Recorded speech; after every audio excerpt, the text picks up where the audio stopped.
Morning, everyone. Welcome to the meeting of the North Yorkshire Police, Fire and Crime Panel. This is a live broadcast meeting, so please use the microphones provided when you speak. It's the middle button that will turn green. And we'll start the meeting and the live broadcast in 5, 4, 3, 2, 1. Good morning, and can I welcome everybody to the meeting. We're not expecting a fire test this morning, so if the alarm sounds, please evacuate to the reception. I think we just follow Joe out the building, and we're moving to the car park. I'll just deal with apologies. We have 3 apologies. David Chance, the council from North Yorkshire Council, unfortunately is in hospital, and we send him our best wishes. And the substitute this morning is Councillor Greg White. You're very welcome, Greg. We've also had apologies from Emily Knight and Lindsay Burr. No more apologies, and the rest of us are here. Thank you very much. Can I move on to agenda item 2, which is the declaration of interest? Martin, I'll come to you first, and then I'll go to Max. So. Yes, my declaration of interest is that I'm a trustee of IDAS. IDAS is an organisation which receives considerable funding from the Deputy Mayor's office. Max? Yes, so I'm the CEO of Survive, which also receives some funding from the Deputy Mayor, and I also part of the National Working Group Act on ICSA, which works with Professor Alexis Jay on the implementation of her recommendations from the National Inquiry. Any other members want to make a declaration of interest? No, thank you. I'll move on to item 3, which is the minutes of the panel meeting held on the 7th of July 2005. That's page 3 to 10 in your bundle. Please, can I have confirmation it's a correct record of the meeting and the authority that I can sign them as an accurate record? Yeah. Thank you very much. Item 5, sorry, I did this before. Item 4, progress on the issues raised by the panel. I'll ask Will to update us and then reach out to members if they've got anything they want to add. Thank you, Chair. So you'll see in the report that there's 4 outstanding actions. 3 of them are deemed to be in progress. We have got one that was completed at the last meeting in July. So yeah, there are updates at Appendix A in regard to those updates. Yeah, and that's as they stand right now. Members, Fraser, sorry. Right. It was just on Appendix.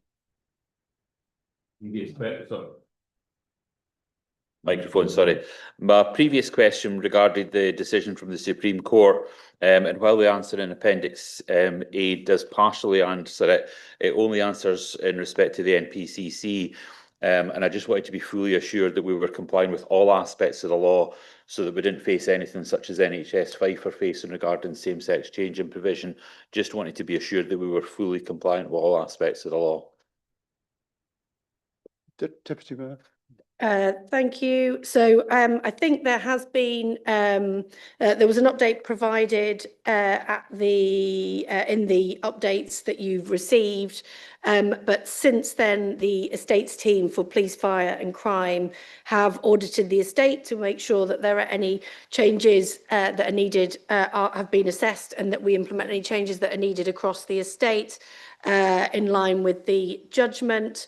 The head of estates has confirmed that locations where there are no gender-specific toilets are deemed to be within line with the ruling for single-use male or female, and or that there is a single toilet facility that can be used by everybody across the estate, and the signage, appropriate signage, has been altered as required, and any future refurbishment work or upgrades will incorporate the ruling to ensure that there is accessibility for everybody. This was already something that had been factored in, for example, to the changes at Ripon Police and Fire Station, which was reopened earlier this year. Thank you, Kev. Thanks. Members, is there any other issues you wish to raise under this section? In that case, I will move on to agenda item 5, public questions or statements to the panel. It's a very quick item with no questions from members of the public. Therefore, I'll move on to agenda item 6, members' question. Steve, I think you put it in a written question. Do you want to read that question out and then we'll pass to the Deputy Mayor? Well, I'll not read it out. The summary is it's antisocial behaviour, sort of reported detection and follow-up. Have we got any statistics and report on that? Yep, thank you. Thanks for the question. And it is something that we are looking at carefully through online public meetings and obviously through the uplift in the neighbourhood policing teams that is taking place across North Yorkshire. Antisocial behaviour data can be quite difficult to pin down because it's not always crimed and kind of labelled in that way. But for example, issues that are resolved through a community resolution order, which is the lowest disposal type that is available to the police, are things that are being allocated as antisocial behaviour offences. It also means that through that approach, which the neighbourhood policing teams are taking, that victims of low-level crime and antisocial behaviour can have a greater say in what happens as a result of things that they've been reporting. It is something I'm concerned about underreporting around antisocial behaviour, which I'm sure other members of the committee would also be concerned about. It is really important that people report either via 999 if something is urgent and are happening at the moment, at the time, or via 101 or via the online reporting mechanisms that North Yorkshire Police have. They are also, North Yorkshire Police have been undertaking safer streets work and hotspot policing over the summer as a result of additional funding that has been provided by the government. And as a result of that, over the course of the summer, 45 hotspots were identified across York and North Yorkshire. And there was a 13% overall reduction in those areas where that hotspot policing took place. It was the funding that 45 areas, 6,622 additional hours of additional high profile policing patrols took place as a result of that hotspot policing. And that is 14,337 extra patrols through that, which is a significant increase. And as we know, over the summer, that's really important to ensure that we build and retain public confidence in our policing teams. Just to give you a few examples of the impact that it had, it varies obviously across the region, and there obviously was targeting of antisocial behaviour, antisocial behaviour hotspots in particular areas. But for example, Thirsk Marketplace, there was a 50% reduction, Harrogate Skipton Road, a 50% reduction, Sycamore Avenue in Malton, nearly a 60% reduction, Trafalgar Square in Scarborough, over 60%, Haxby, 76% reduction in antisocial behaviour. So overall, there has been some really kind of good impacts from the additional resources that we've put in place. We've also had a public space protection order in place in Scarborough, which has made policing of Scarborough Town Centre over the summer significantly easier in terms of prohibiting the consumption of alcohol in Scarborough Town Centre. And we're also trying to just make sure that we are proactively finding ways for the public to report more easily. That is going to be easier through the increase in neighbourhood policing that we're going to see across the region. Just to draw people's attention to, I know that certain town and parish councils have raised particular concerns in their areas. Sherburn Town Council, I met with them over the summer because there'd been a particular issue in Sherburn, and the neighbourhood policing team came out to meet with them, and There is also work that we're looking at in terms of early intervention and prevention to make sure that we tally together information around antisocial behaviour with the early intervention and prevention work that we're trying to make sure that we're doing through the commissioning partnerships, to make sure that we're also commissioning interventions in the places where we've got particular problems, to pick up on those as well. I'll stop there, but I've got more I could say, but I'll stop there. Yeah, it's a very comprehensive report. Thank you. As ever, there's bound to be a reason why I asked. There's an incident locally to me, damage caused, reported. Police said the people who reported it shouldn't report it because the damage wasn't to their property.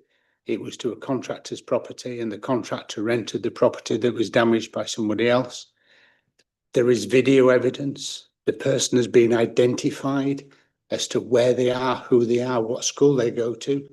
And the response has been, it's not good enough. From no action's been taken. From the public? Police. No, from the police. The video has been provided. Oh, I see. The person on it has been identified. And it's only 450 quid of the damage.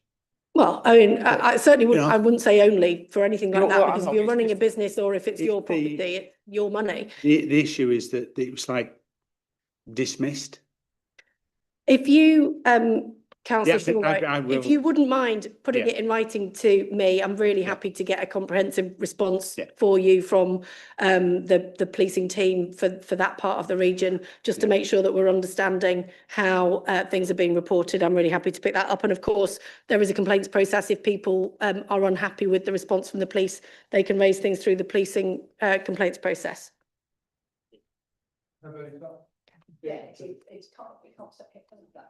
Yeah, antisocial behaviour, it covers a great sort of area, and one of which has come up in my area just recently, just to go on the back of what you're talking about, is actually antisocial on public rights of way and threatening behaviour from people trying to obstruct the. And that, I just wondered if you got somewhere, I don't want a full report on this, but obviously to work with your rural task force, because it does not stop in when I'm talking about the rural areas, and it does happen. People don't want them on the land and become, and frightening the children and things like that. But I'm not going to talk about the specific thing, but that's what's going on in my area. But it's just to head up that your rural task force needs to be part of it as well. Thank you. Thank you. Yeah, I'm very happy. The rural task force, I think, are trying to make sure they're integrated into the neighbourhood policing operations, as the schools teams are as well now, to make sure that those things are kind of integrated together. And the other thing that it may be worth us coming back to at a future meeting, but that's a matter for panel, is the new measures from the Crime and Policing Bill and how those will impact on policing, and particularly the policing of antisocial behaviour incidents across our patch. Thank you. Tim, I think, is yours an additional question to this? It's just on the back of this. I just want to say that I'm pleased and reassured, but I've heard today that you're prepared to follow up issues that Steve Shore has raised. I've raised them in the past with Tamara, and she got back to me immediately and resolved it. It's nice to hear that, when people have got issues like that, that they're not forgotten about and that you'll look into them now. It's good to hear. Thank you, Chair. We're all on the same side ultimately, which is trying to keep people safe in our communities. So yeah, please raise things if there are things that you're worried about in your communities, and not even just people who are on this panel. Obviously, any councillor from any of the 2 local authorities can raise issues at any point, either directly in writing or through questions in the online public meetings. And I know that a number of councillors have been doing that. So I'm also very happy to make sure that those questions are then picked up directly by officers or the Fire and Rescue Service via those meetings, or we can do it through my office in writing.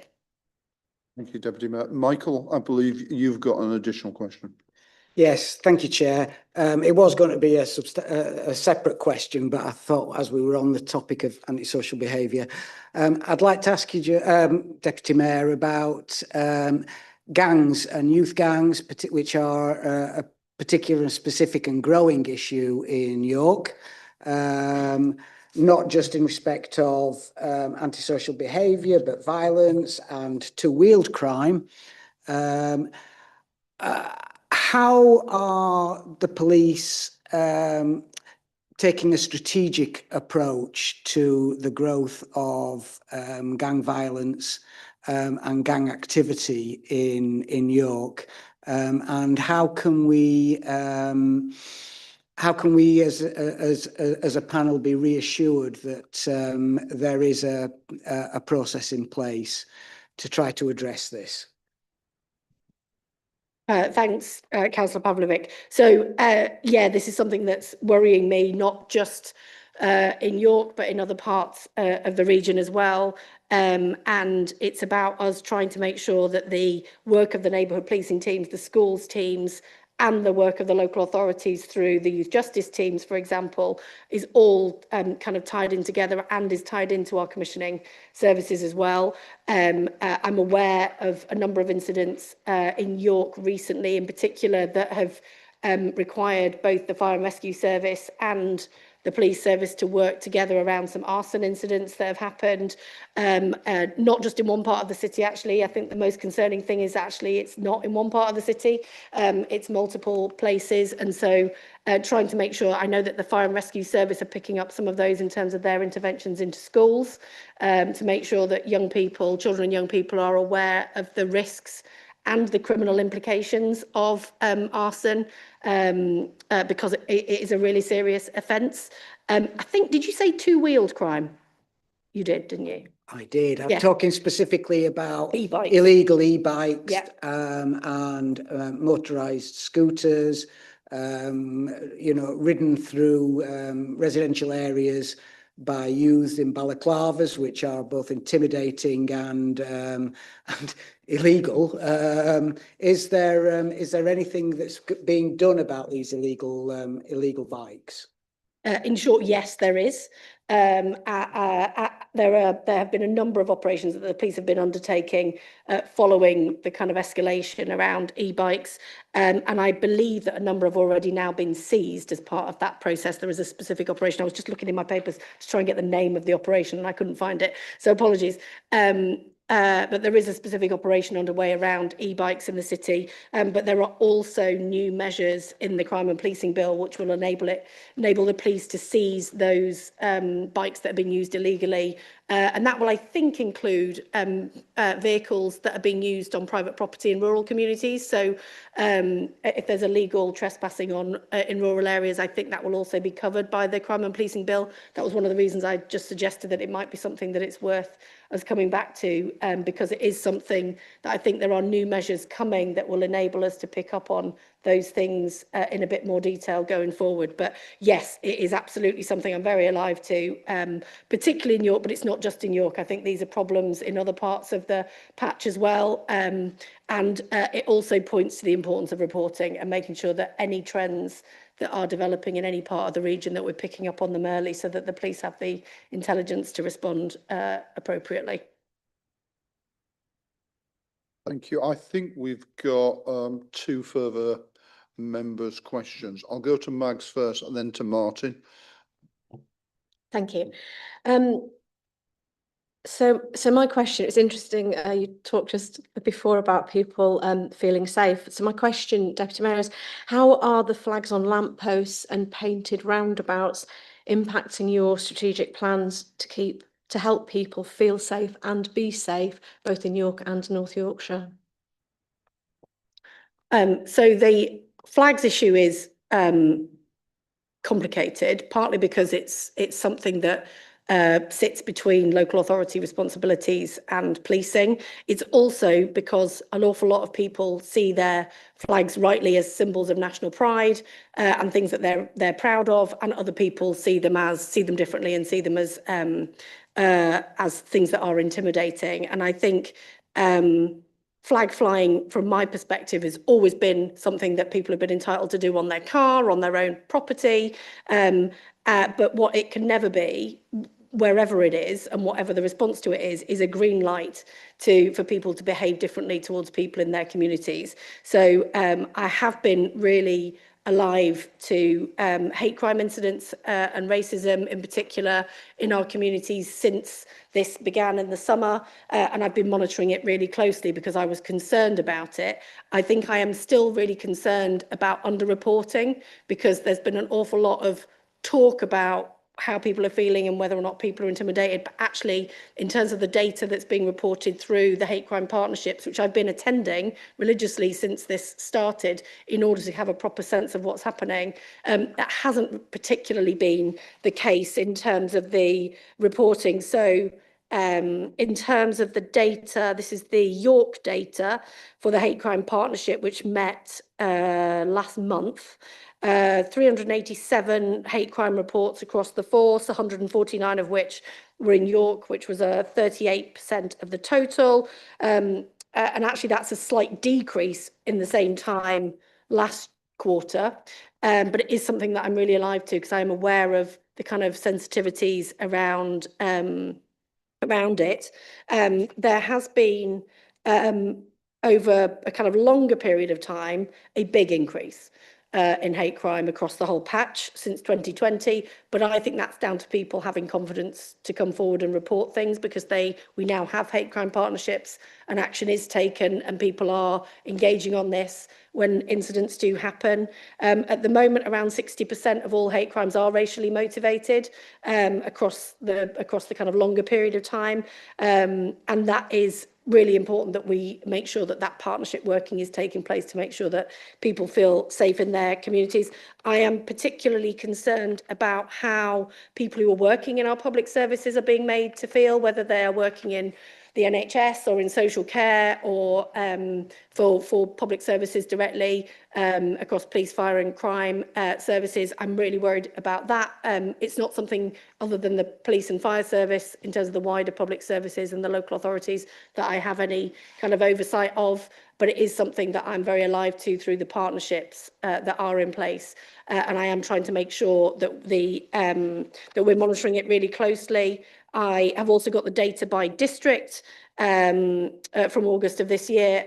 I will continue to keep an eye on this because I'm worried about retail workers, I'm worried about public sector workers, and we do need to make sure that everybody is feeling safe. But if they aren't feeling safe, that they have the confidence to report what's happened, and that we then are able to pick up on that through the work of the hate crime partnerships in York and in North Yorkshire.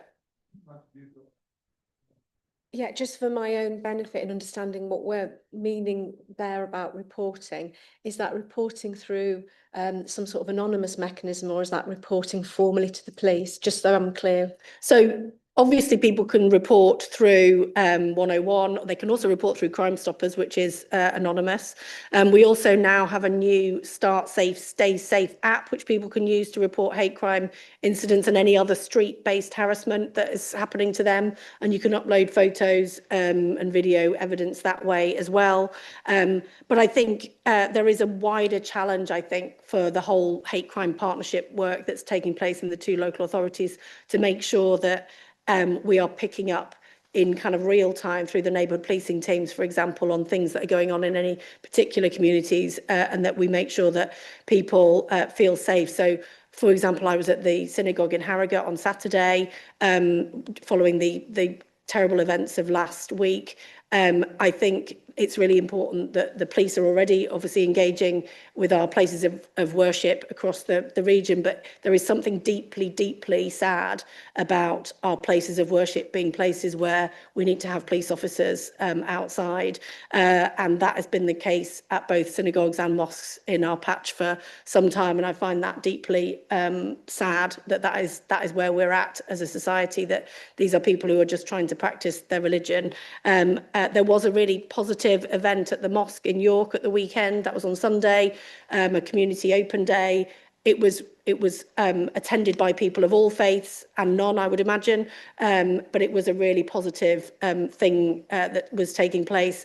But I think that particularly in light of recent tensions, international tensions, things are incredibly difficult for some communities, and we just need to make sure that as a kind of public services through the police service in particular, that those hate crime partnerships are working really closely with those religious groups, which they are. So I'm not unassured in that space, but I am keeping a really close eye on it.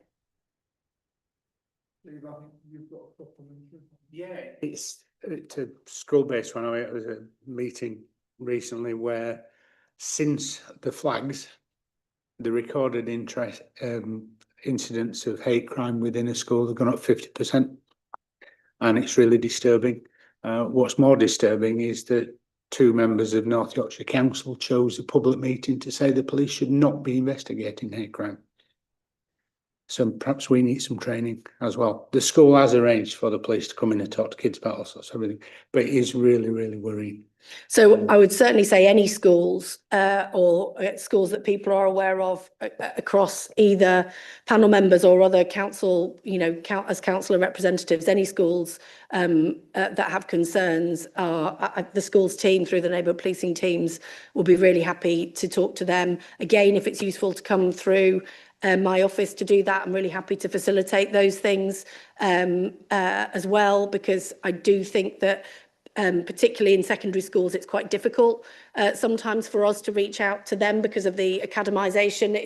We can't just go through the 2 local authorities anymore. So if there are individual schools or academy chains who would like engagement with the Hate Crime Partnership or with neighbourhood policing teams about how to do restorative work in that space, we've got restorative justice teams that have done some great work in some of our schools. They did some work in Stokesley in a primary school. I think it was at the beginning of this year. They've also started working in some of our secondary schools. So there are things happening, but equally, if there are particular problems in particular parts of the region, it's really useful to have sight of those and to be aware of them. So please feed them in if there are concerns. I will do, and just to follow off that, years ago when I worked in West Yorkshire, on community safety, we actually twinned various communities. We had the Jewish group from one part of Leeds with the Catholic group from the other part of Leeds, who actually came together to work together, and it's still going on. And it was a benefit that they just didn't. They were over there, and these were over there, and it was just better to bring people together. I think churches together can do an incredible amount of work, but it just needs to be wider known, because it is a disturbing trend. Yeah, thank you, Joe. Sorry, it may have passed me by, but this stay safe, start safe, stay. Yeah, sorry. Yeah, shouldn't have too many S's. I'm not sure about this app. Can you talk a little bit more about that? What it is and how widespread it's known about, because it's a new one to me, but just to add to the discussions, is we're hearing a lot of reports as councillors and ward councillors about people shouting, "Go back to your own country." Now, they're not reporting that. I mean, it is a hate crime, and everybody knows it is a hate crime, but it's that sense of unease that you're not aware of because there's no, and the police aren't aware of because there's no, it's not reported. But it is, to go back to Mags's original point, it is what is making people feel uncomfortable. And and I echo your thing about the flags being used as, if you like, an enabler or a permission giver for people to start acting in this way. Could we do more about this anonymised app so that at least there is a sense that somebody, if they may not want to report it formally, that they've got a mechanism that they can do that? Thanks. So the app is Stop Hate UK. It's facilitated by them. We have it along with, I think it's about 5 other police areas have now got it. It's new, so you're completely excused in not knowing about it, because we've literally only launched it in the last couple of weeks. So I think this stuff is all about tools in a box. This is not about one thing that is some kind of panacea of reporting, because I don't think it is. I think this is just about having ways for people to report things. Like you say, I think that sense of unease is really difficult for the police to work with, because the police work in an evidence-based world, understandably, and we live in communities where it doesn't always work like that. And so I think it is challenging to build community confidence at a time when there are community tensions. And I suppose I would challenge that sense of flags as a permission giver. You know, I think most people, and I live in a community where, you know, there are flags, and I'm a local councillor in a ward where there are flags, and there have been hate crime incidents very recently, significant ones, and the vast majority of people who want to fly the flag or back the flag are completely not in that space of it being a permission giver. And I think the key thing here is to not overestimate how many people are empowered by this. Actually, this is a minority of people in our communities who use this stuff as a green light. But if it creates a sense of unease, and when things happen to people, it is really important that they report either through the app or through 101 or through the online police reporting or to a neighbourhood policing team or through a community safety partnership or the hate crime partnership. Do you know what I mean? There is a whole host of ways of people doing that, and the police can only base decisions on what the facts are, and I do think that's difficult, and it is something I'm looking at, because I am worried, particularly, as I said before, about religious communities and feeling unsafe and unable to go and practice their religion, which to me is a significant breach of someone's human rights if you can't practice your religion in a free country. So I am concerned about it, but I do think we need to just make sure that we are gathering that evidence of what is happening to people in communities as well as we can through all of the means that we can. I don't think an app is the answer. We've got one, it's great, but it's one thing, and that's not going to help an elderly lady in Harrogate who wants to go to the synagogue. It's going to, it's not going to help someone who's not on a mobile phone. So we need to make sure that we've got tools for everybody to be able to use to report that stuff. Thank you for your update, and particularly the work you're doing on monitoring this.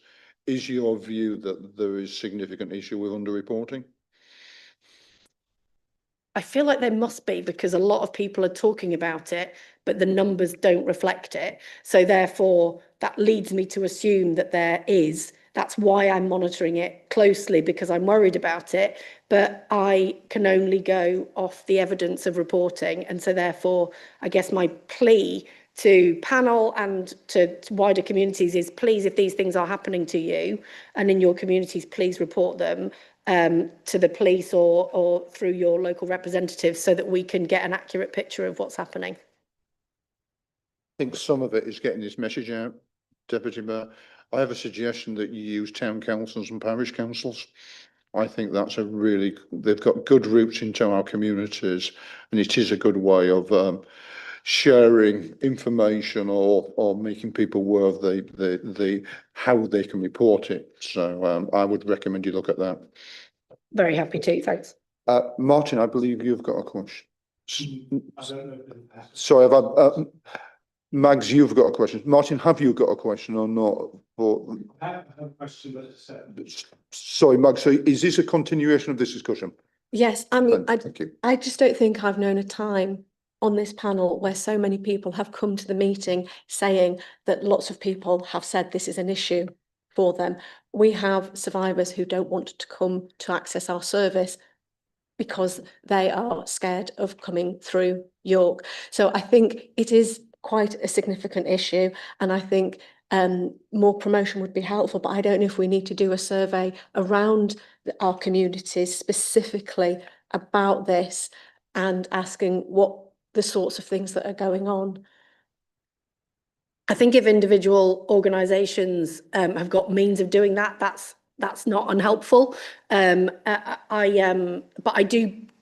I just have to keep pointing at the fact that people do need to report this stuff when it's happening to them. And I know that can be really difficult around when people feel uneasy, or when people just say something to you in the street and you've got no evidence of it because it's happened and the person's gone away. So I completely get it, and I'm really alive to that. And I think we just need to make sure that there isn't any sense of there being a green light for a deterioration in people's behaviour, and that therefore we combine things like the neighbourhood policing teams, the schools teams together, but also make sure that people also recognise that most people who are wanting to fly flags are doing so for completely reasonable patriotic reasons in their community, and it is a very small minority of people who are using flags as a kind of green light to be hateful to other people. But I'm really alive to it. I don't really know what else to say other than the fact that I'm looking at it closely, and we do need to just look at how we encourage people to report.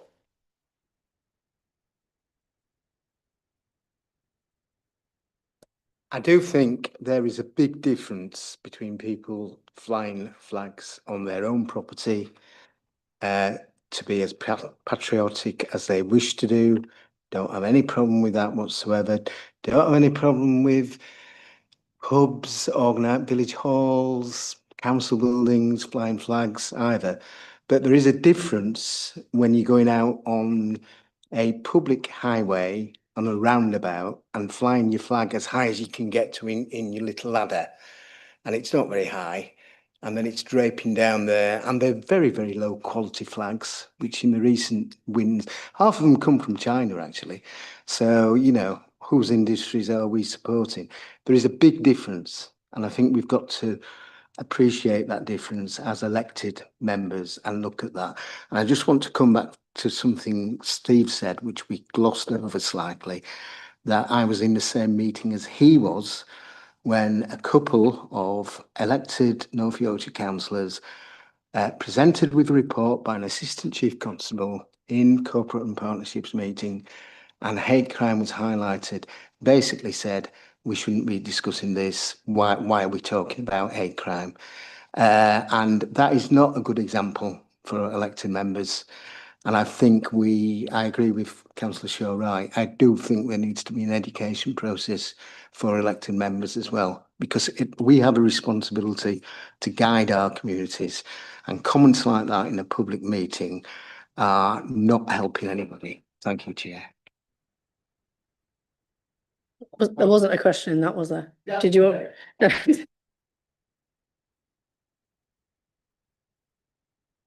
Have you got one last point on this subject? Yeah, the issue with flags came past my door about not past my door, about 6 weeks ago. And really, you're right. I mean, very difficult for you to, highways, we've been through all this. I mean, as I made the point earlier in the pre-meeting that this particular flag was taken down off a lamppost, and the chap put a big flagpole up, and he's now got 2 flags. So you can only do what you bit. You're right. It's more about what it's causing, but you can't stop people putting flags on their cars unless it's dangerous. So this is a big thing. And even if you take the flags down on the roundabout, which then they start doing graffiti. Then the council's got to take it off. I think it is a very difficult one. You've got to look at each as it comes, really, and for you to be able to. You're right. I think awareness of being able to report intimidation or whatever it is, that's the main thing. It's the same old scenario. It's a communication problem. And I think the chair reflected that about the parishes and the town councils, where to go with it rather than going about the flags. Thank you. Again, Deputy Mayor, I think that was a statement rather than a question. So I think we've had a good lengthy discussion on this subject. Martin, I think you want to ask a different question, so I'll reach out to you. Yes, thank you, Peter. Totally different, but I think very important. Previously, Deputy Mayor, I'd asked a question about the therapeutic work that may or may not be being carried out at Asa House. And just as a quick note, Asa House is for sexual crimes against mainly women and girls, and it's both for forensic examination and building a criminal case where appropriate, but also therapeutic work with the victims that's been done. I did ask a question whether we'd have some details, and in particular, how many cases were there of actually women being dealt with therapeutically through the centre. And Mags has brought up a question that we'd raised before about accreditation, whether accreditation is now in full. But there's also some indication there's nothing wrong with it, because in one sense, because these centres do work with each other, but perhaps there's been a significant input from the use of the centre by West Yorkshire. Now that gives me concern. This is a North Yorkshire and York panel.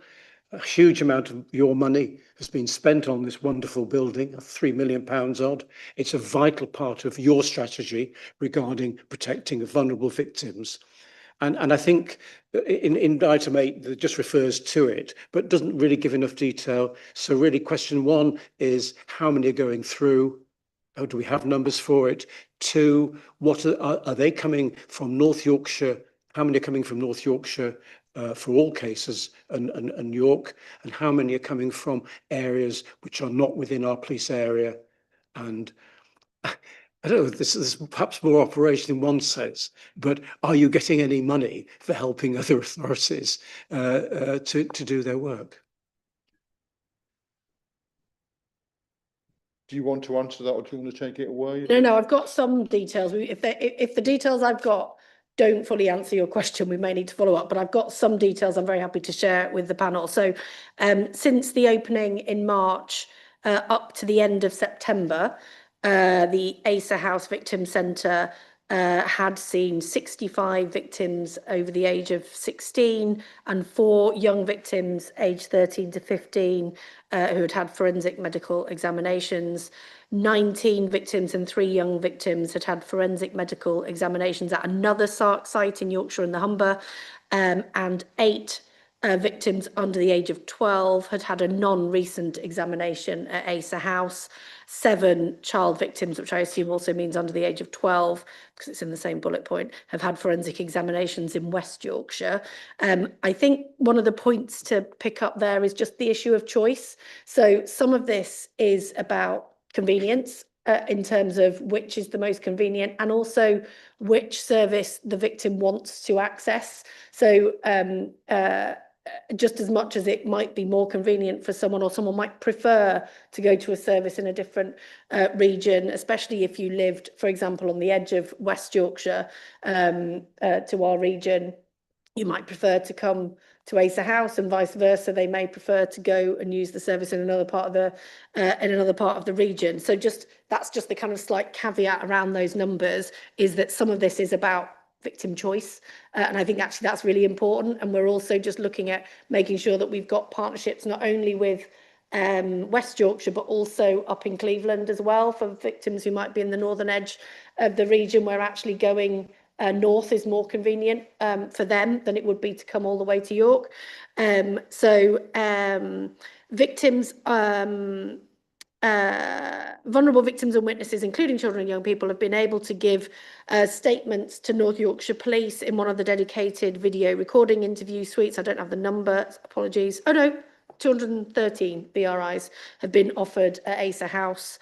It's been those video recording suites have been fully operational since February. Yes, 213 have been offered since then.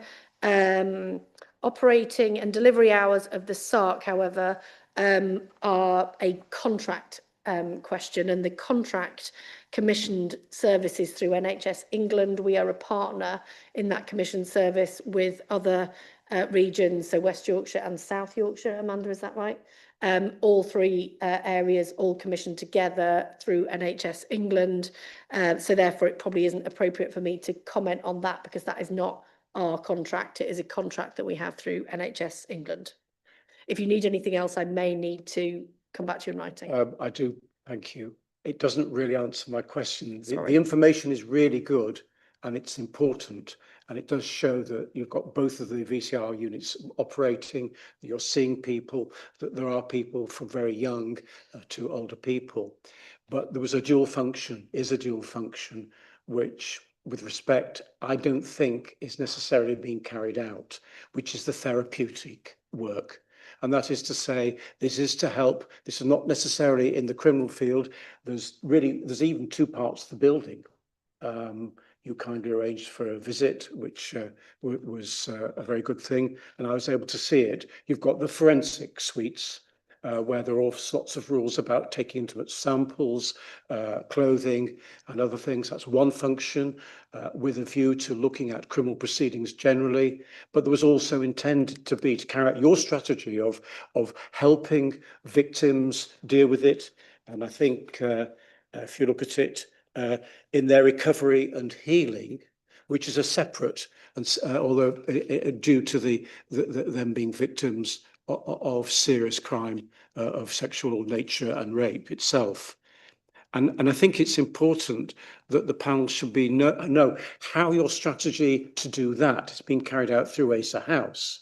In other words, how many of those women and children, mainly women and children, how many of those people and where do they come from are receiving therapeutic help and assistance?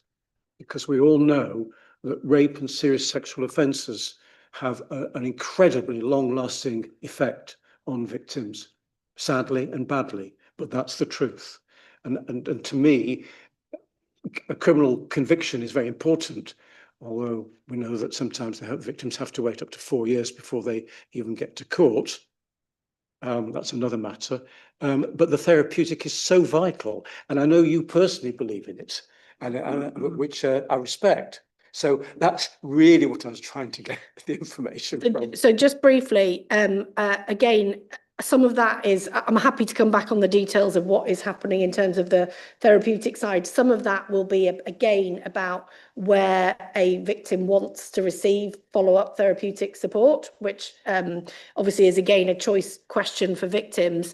But I absolutely take the point. I'll come back to you on the specifics. But sometimes a victim may, especially if they have gone for a forensic examination at ASA House, may prefer to not have therapeutic support in the same building. I think then the question could be slightly amended, which is how many were offered therapeutic assistance? Well, they should all be offered therapeutic assistance. You refused it, and how many were able to take it? I mean, everyone who is going for an examination at ASA House should be being offered follow-up support, and I assume that that's in place. But I'll check and come back to him on that.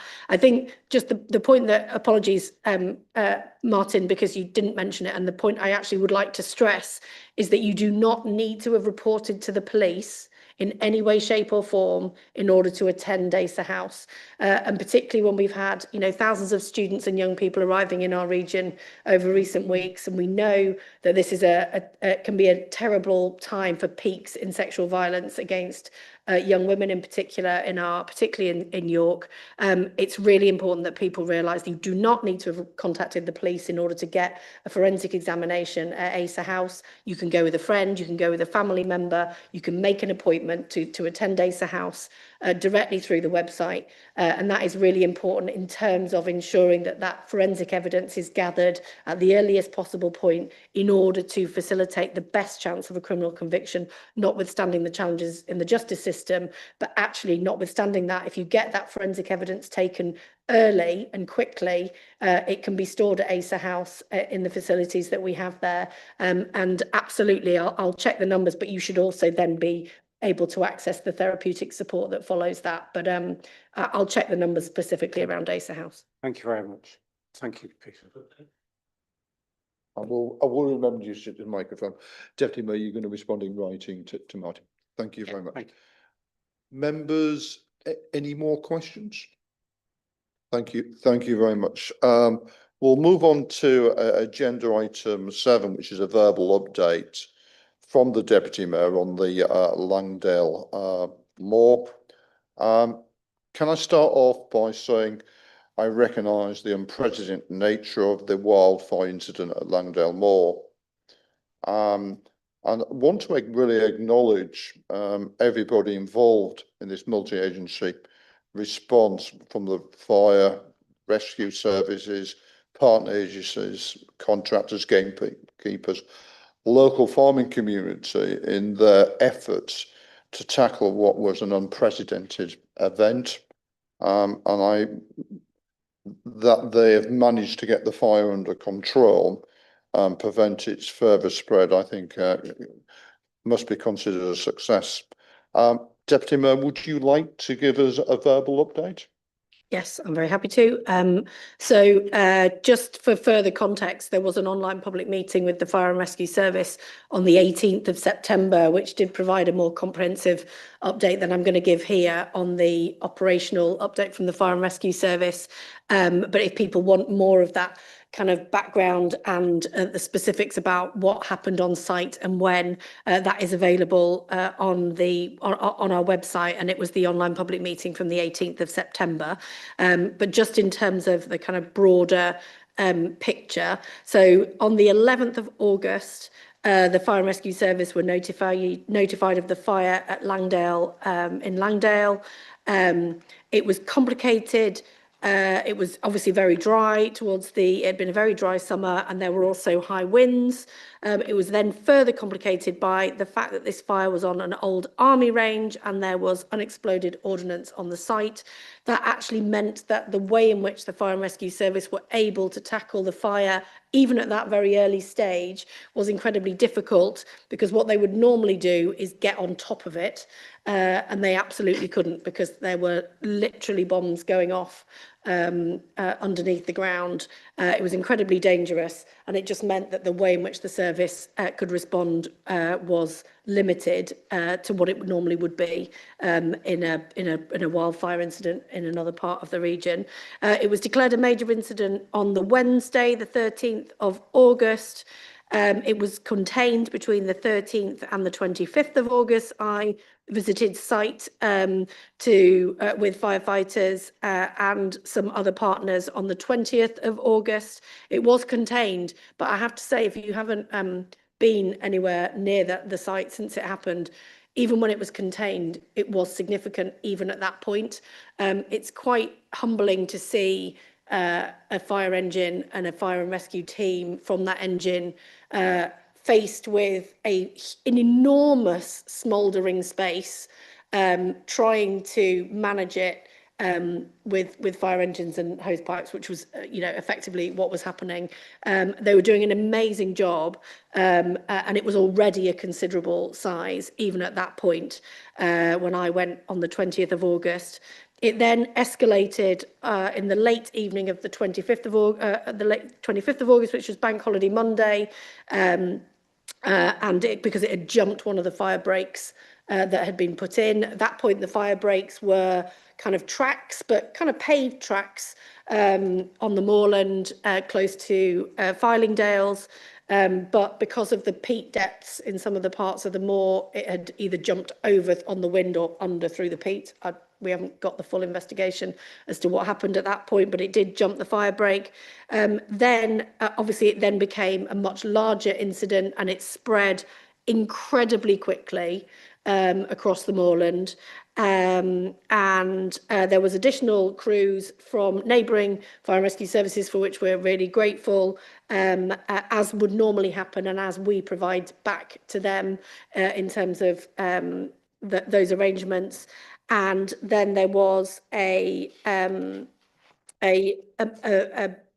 Bellwyn scheme appeal had been made for financial funding. That's a national scheme to provide funding to the service. That was made early on. It had already been made before the escalation.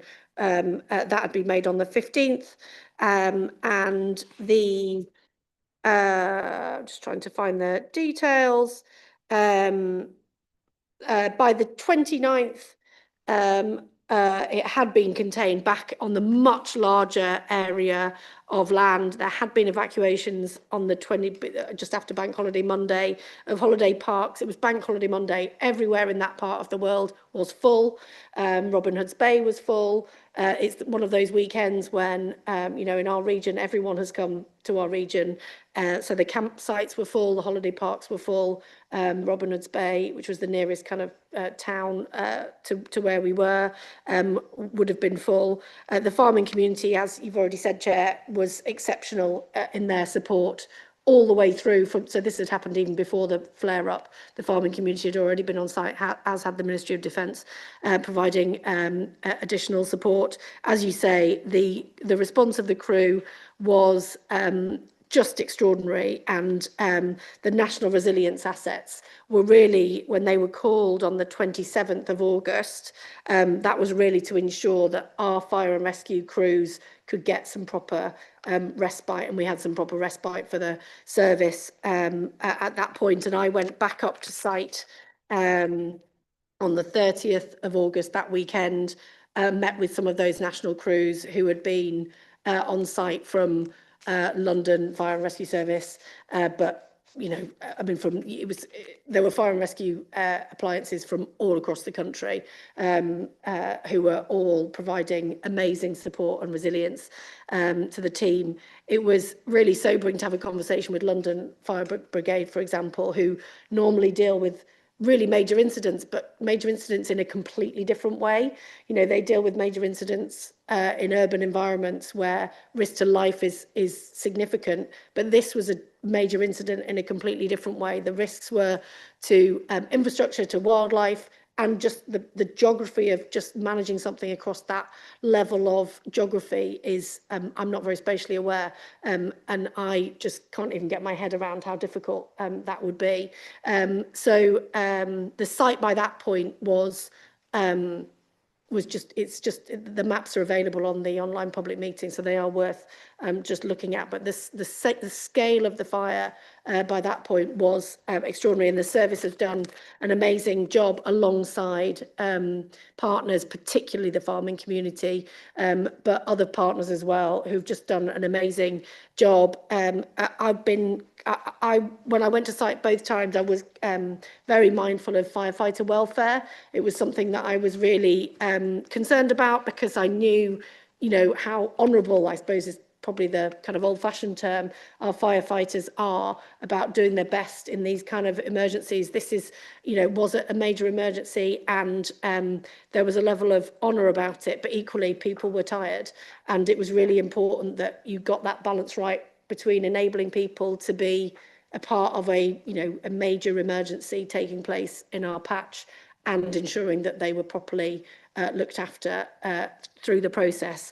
So I have been alive to that. The recovery process is still ongoing. It is still an active incident, as in it's still being monitored, and the investigation obviously is underway but ongoing, and the Fire and Rescue Service will report on that as soon as they can. It will obviously be something that we'll be keeping an eye on through the online public meetings, so please keep an eye on that. But also we'll obviously be happy to keep panel updated as appropriate as well. So happy to take questions, bearing in mind that it is still an ongoing incident and there will be a review process to follow. Deputy Mayor, the investigation, is that into the proximate cause of the fire? Yes, there is an investigation into the cause of the fire that the Fire and Rescue Service undertakes, but there is also a partnership. So the local resilience forum that was set up at the time, which was led by North Yorkshire Council, the Fire and Rescue Service were obviously a lead partner in all of that.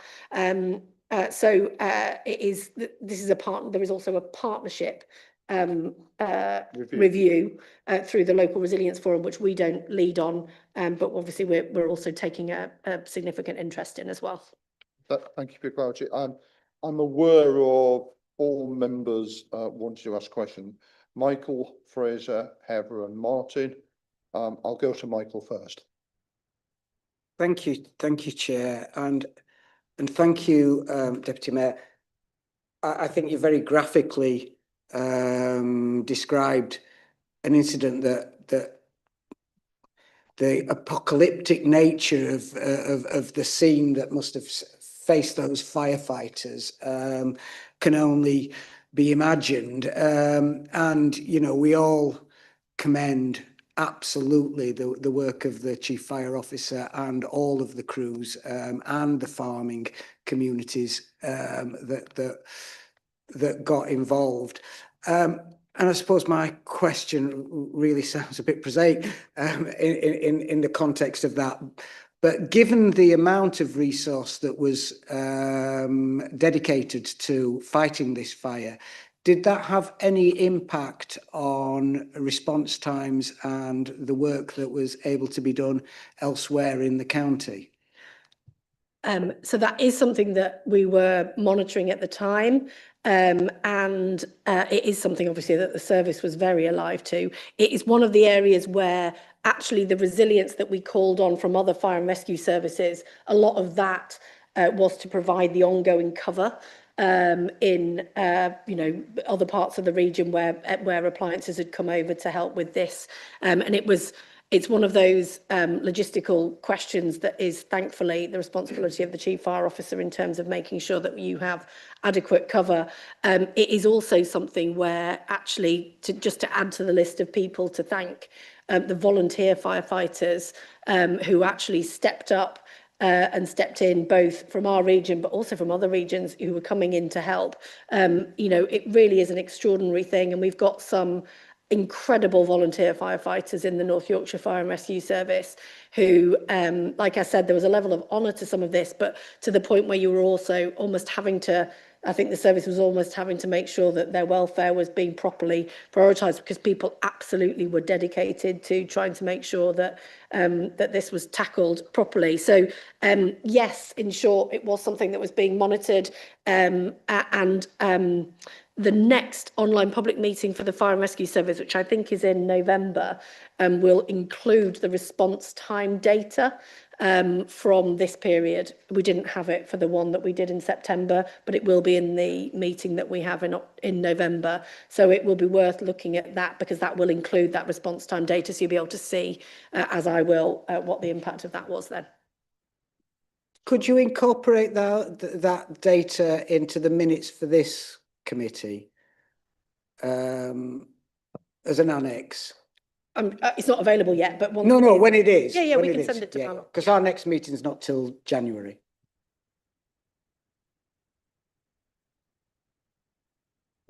Thank you, Chair, and thanks for the report. You did very, very briefly touch on the Bellman scheme funding.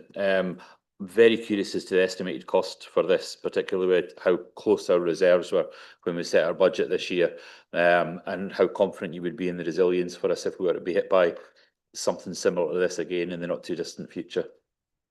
Yeah, thanks.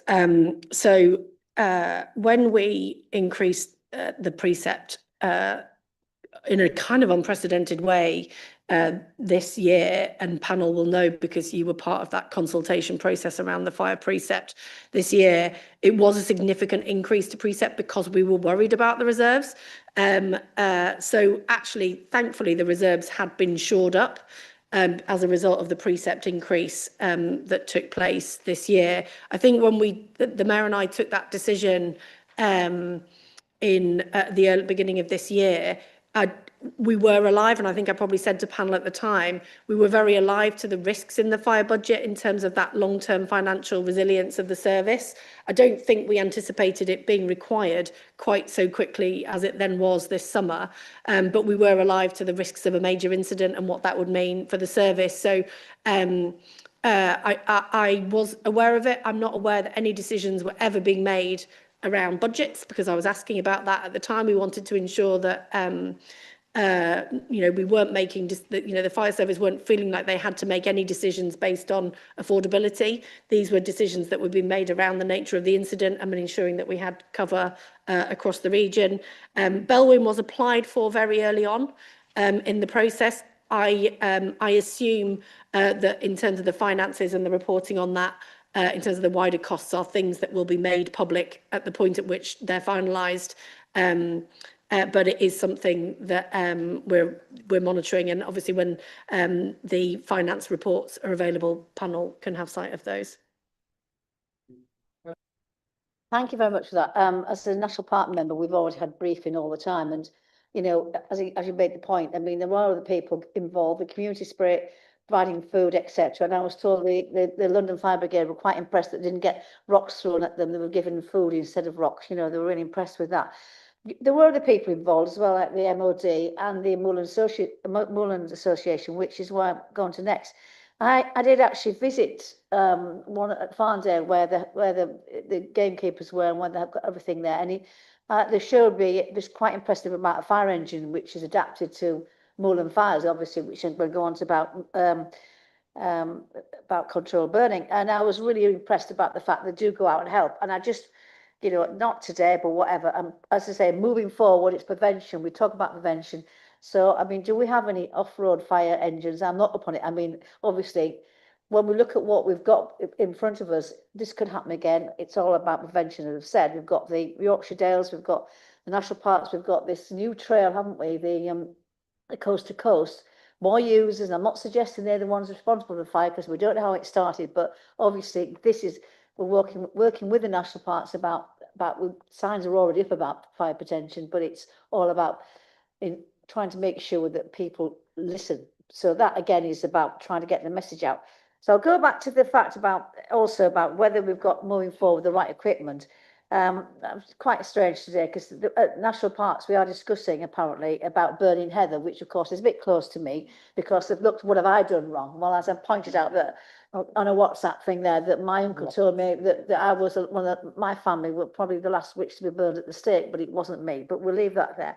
But seriously, we're looking at that controlled burning and all that, and this is something for the future, but it's something we've all got to make a decision on. Yeah, that's really what I wanted to say, really, Jo. Thank you.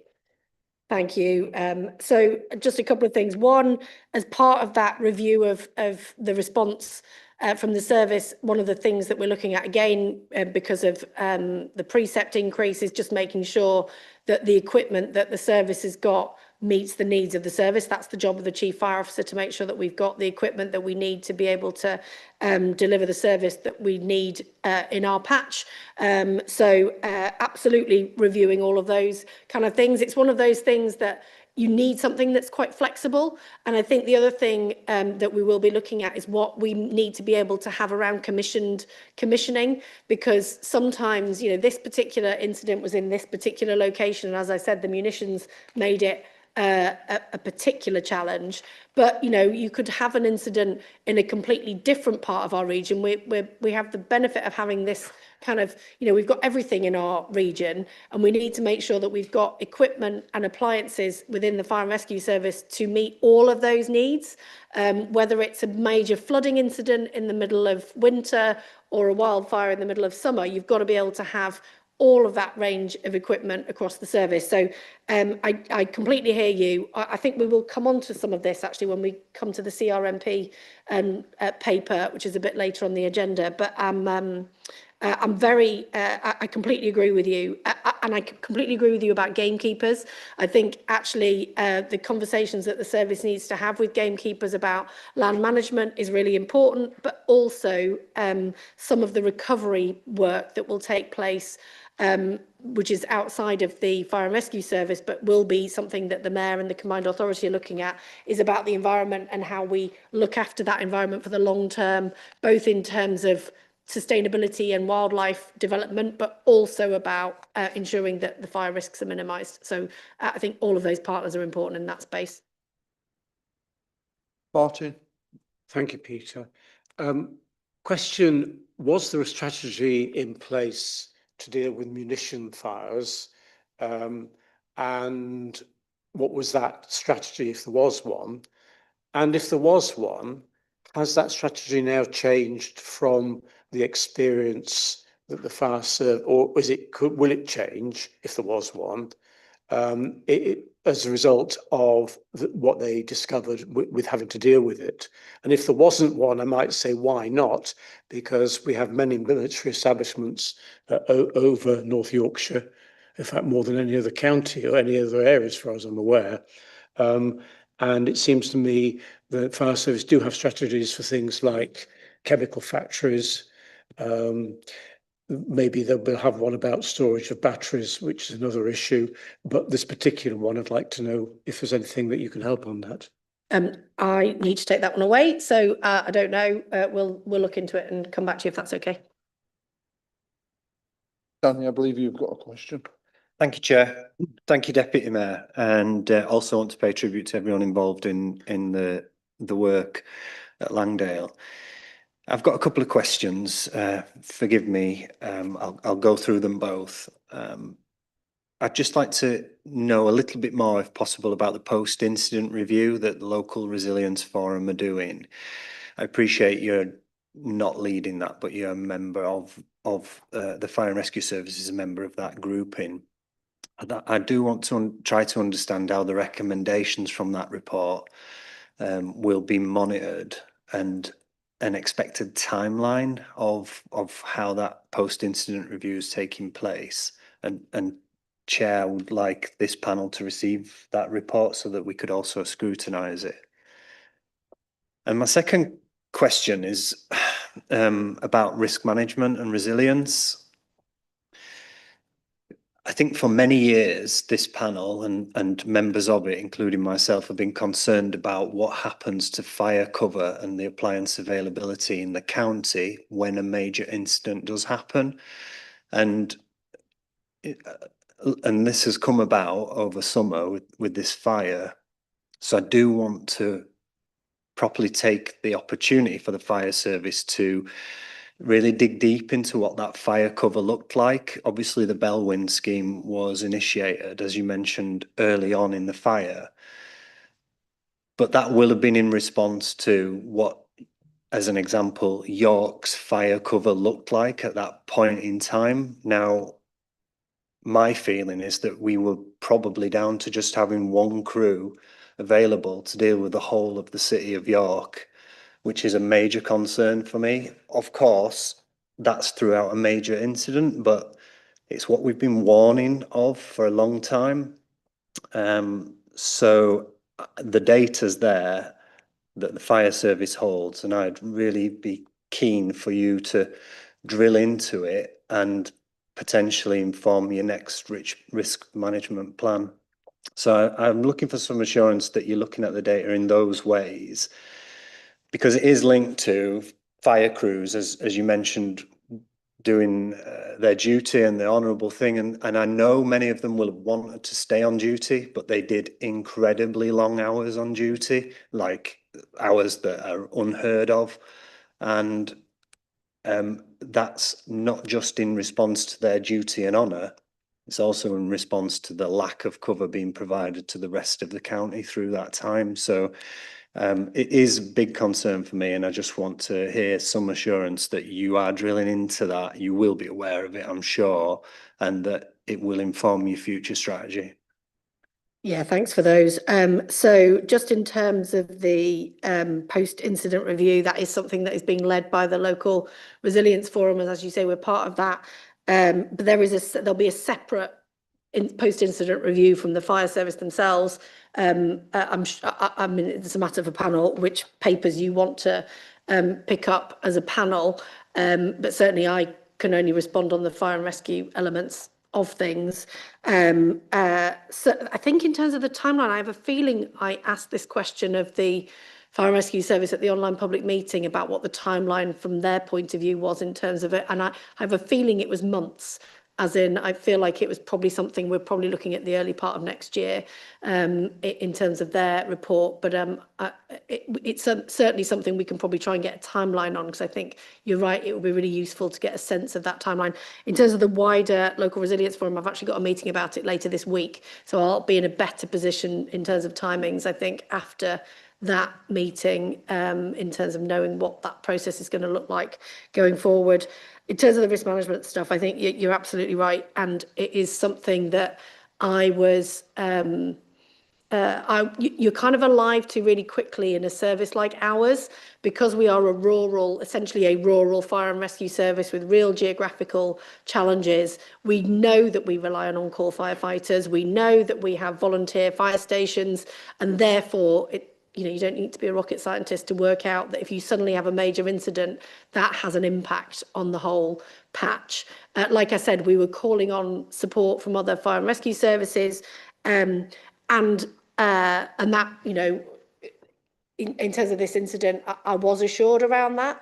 I think there is a wider national policy issue to pick up around some of this stuff, which I'm already trying to raise at a national level around a national resilience around this, because we were, in some ways, we had a wildfire here. There had been a wildfire, but it was out down in, I think it was Somerset or down somewhere in the southwest a few weeks before ours started.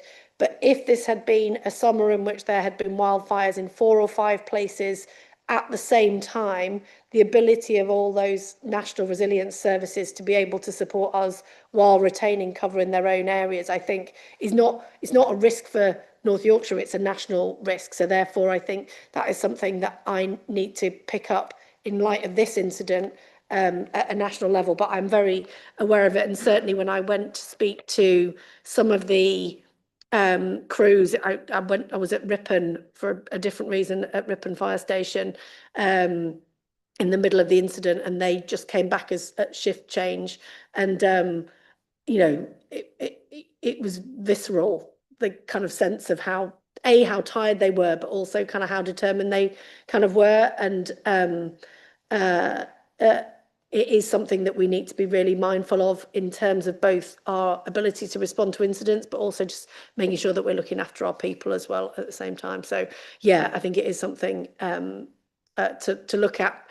And sorry, Chair, the other thing is, normally with a major incident, it doesn't go on for this length of time. So the other big difference with this incident compared to another, major incident that you might deal with in, a building or one of those kind of things, actually, this has been going on for weeks. And that is something that as a service, any service, even a major urban service, this would be a challenge. And so therefore it is something that we do need to monitor really carefully. But as you said, I do think that I was assured at the time, so I was asking those questions at the time to make sure that we did have that cover and that we were, moving resources, what resources were being moved around. But I think there is actually a wider issue to some of this, which is about if this is a pattern, a climate-driven pattern that we could see either in the winter months, as I said, through flooding, or in the summer months through fires. Actually, we just need to make sure there is a national resilience to some of this and not just for us regionally. Thank you. Members, any more questions? Can I thank you for that update, Deputy Mayor, and the questions we have. I'll move on to agenda number 8, which is in page 15 to 22 of your pack of papers, protecting vulnerable people. Deputy Mayor, thank you for providing this report. Would you like to introduce it? I would. Thank you very much. I just really wanted to, just in my introduction, just stress that the Mayor and I are determined to deliver positive changes for everyone in our communities. But if we are getting it right for the most vulnerable people in our communities, we'll probably not be going too far wrong in other areas. The challenge, as always, in York and North Yorkshire is doing this across our geography and ensuring that vulnerable people, wherever they live in our patch, are able to access the support and services that they need. I just wanted to pay tribute to the commissioning team. We've got Amanda Wilkinson here, who is the new head of partnerships and commissioning. I don't know whether you were in post at the last meeting. No, you weren't, were you? No, so Amanda is new in post as the head of partnerships and commissioning across the Police and Fire and Crime Directorate. But the team that sits under Amanda, and I am going to name check them all because they've all been doing incredible work during this period of transition across the Combined Authority. So Sarah Arnott, Sally Lynch, Nicole Hutchinson and Wendy Green, who all head up and manage our commission services across the region, do a tremendous job. And I think some of the details in the paper, I think, illustrate some of that. Our commission services, which receive over 52,000 referrals, 23,000 individuals, consistently receiving 90% plus satisfaction ratings across the services, and there are 26 key services that they are commissioning, and some of that is down to the geography of the region and just ensuring that we are able to deliver services in all parts of the region. Some of our services are around victims. We have perpetrator programs, and we are enhancing that perpetrator programme as part of our early intervention and prevention work to try and get more prevention activity taking place. We have vulnerable people services and community engagement and safety services too. I'm really proud of all of these services and the work that they do for people across the region, and I'm kind of the details of the report I'm kind of going to take as read. I just wanted to draw panel's attention, I suppose, to the new services that we've been commissioning. So some of those are, as I said, around perpetrator programs and trying to ensure that particularly early perpetrators that are picked up who haven't got a previous history of offending, that we try and around domestic abuse services and some other areas, we look at preventative perpetrator programs that can try and prevent problems escalating or continuing. I also wanted to draw panel's attention to the accommodation focus that we've got around domestic abuse, and particularly had a really useful partnership meeting with North Yorkshire Council and the Member of Parliament for Scarborough and Whitby, who has been championing the need for additional accommodation for victims of domestic abuse in her patch. And we know that we have now audited our accommodation provision for domestic abuse survivors across the patch, working with North Yorkshire Council in particular, just to ensure that we're aware of where the gaps in provision might be and where we might need to focus our commissioned work, and that there is also a separate programme in York which is being commissioned through Changing Lives, which is about supporting vulnerable women who are at risk of homelessness, which is also partnering in with our domestic abuse services there. And then finally, Chair, before I take questions, just the Mayor is, as part of his work, is this week launching a Moving Forward campaign that will put £400,000 just into police, fire and crime commissioning around movement, activity and sport through our community fund, which is any projects that panel members and the wider local authorities have got that want to bid into. There'll be additional money in the community fund now to provide those services, but that is something to watch out for, because that is £7 million worth of work that the Mayor will be launching later this week. So just wanted to draw panel's attention to that, to ensure that you don't miss out on any opportunities that may be coming, but really just trying to make sure that we are looking to do everything we can through our commissioning services to support our most vulnerable people across the region. But I'm happy to take questions. Thank you, Deputy Mayor. I think I've were 3 questions. Danny, Mags and Fraser, so I'll go to you first. Bonus. Thank you, Chair. Thank you, Deputy Mayor, for outlining your report. And I've got a question that follows on from a member's question that Mr. Walker asked at the beginning about victim support centres, and you gave us some data which I'm thankful for, because my question relates to performance and monitoring of the centres, and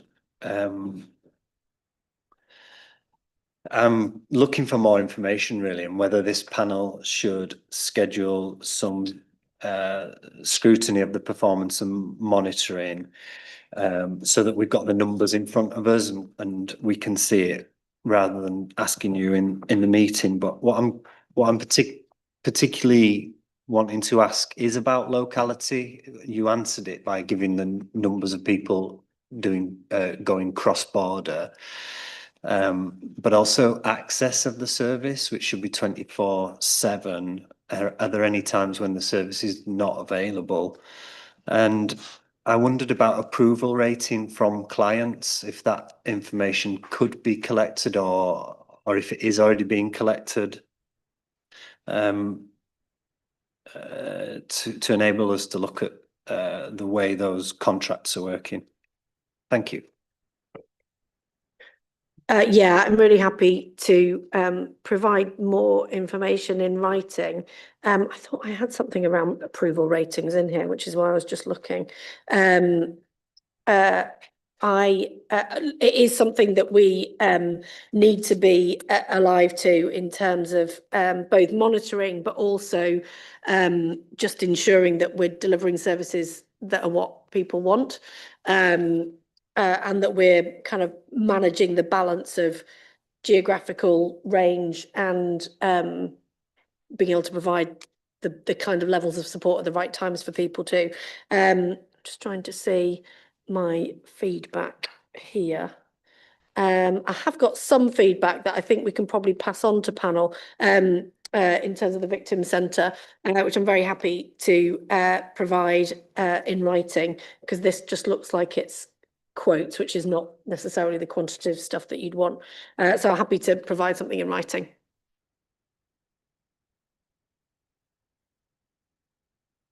Chapter you next.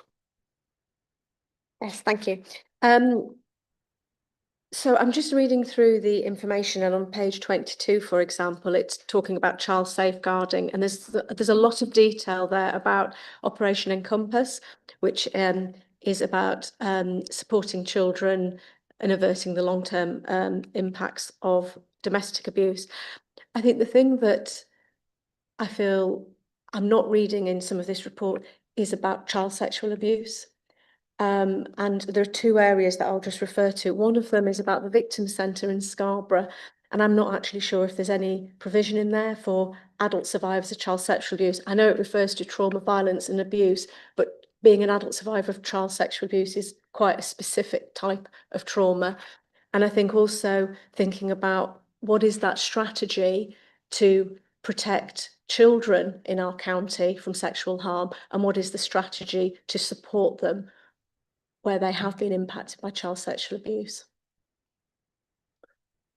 So I think a lot of those issues are things that will be picked up through the safeguarding partnerships, but I'm happy to have a look at those things. In terms of the Scarborough Centre, I don't want to speak out of turn, but I'm pretty sure the Scarborough Centre is not for children, as in it's an adult women's space, if that's the one that you're talking about in terms of the women's centres. Both women's centres, I don't think are, unless children are attending with a parent. Sorry, just to clarify, what I'm saying is they will be adult survivors of child sexual abuse attending that sentence. So they're women, but they were abused as children. And I think that's the point I'm making, whether it's actually addressing that very specific issue that they're adult survivors of child sexual abuse. And then in your children's strategy, is that also thinking about child sexual abuse? I think where, I guess it can often get lost within domestic abuse. Does that make sense? A lot of the strategies around VORG focus on domestic abuse. What I'm asking for is about what is happening in that very specific area about child sexual abuse, whether they are still children or whether they're adults who've been subjected to it when they were children. So I think one of the things that we are doing through both women's centres is making sure that we're reaching out to health partners through those centres in terms of making sure that being trauma informed is a kind of integrated into the work that those two centres are doing. And it's Changing Lives, isn't it, that runs both of them. Changing Lives are running both of them, and it is absolutely something that would be available for adult victims of child sexual abuse through those centres. But it's also one of those, it's important to make sure that those pathways to support, even if that support isn't being provided in that centre, that those pathways of support are being made, are open to people wherever someone enters kind of into our kind of services. It doesn't necessarily mean they have to receive all of their services in that place. So yes, in short, but I think the main thing in our victim centres, and particularly in our women's centres, is to make sure that health partners are being integrated into those service deliveries. And actually the open day we had in Scarborough, it was really reassuring that health partners were present and were keen to be working with the Changing Lives who are running the centre to make sure that they were running health services from that centre that would facilitate some of that referral, I think. Mm. And I think the question about the Operation Encompass, whether there is something similar that is either coming up regarding protecting children from child sexual abuse and making sure they've got the right support to recover. Yes, we can ask that question and come back to you with information if that's helpful.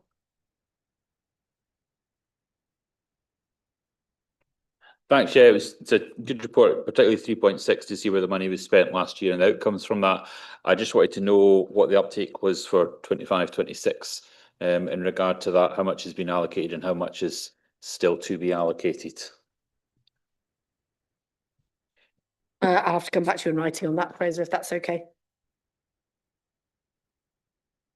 Buzz, question, Michael? Then I'll go to Chris. Thank you.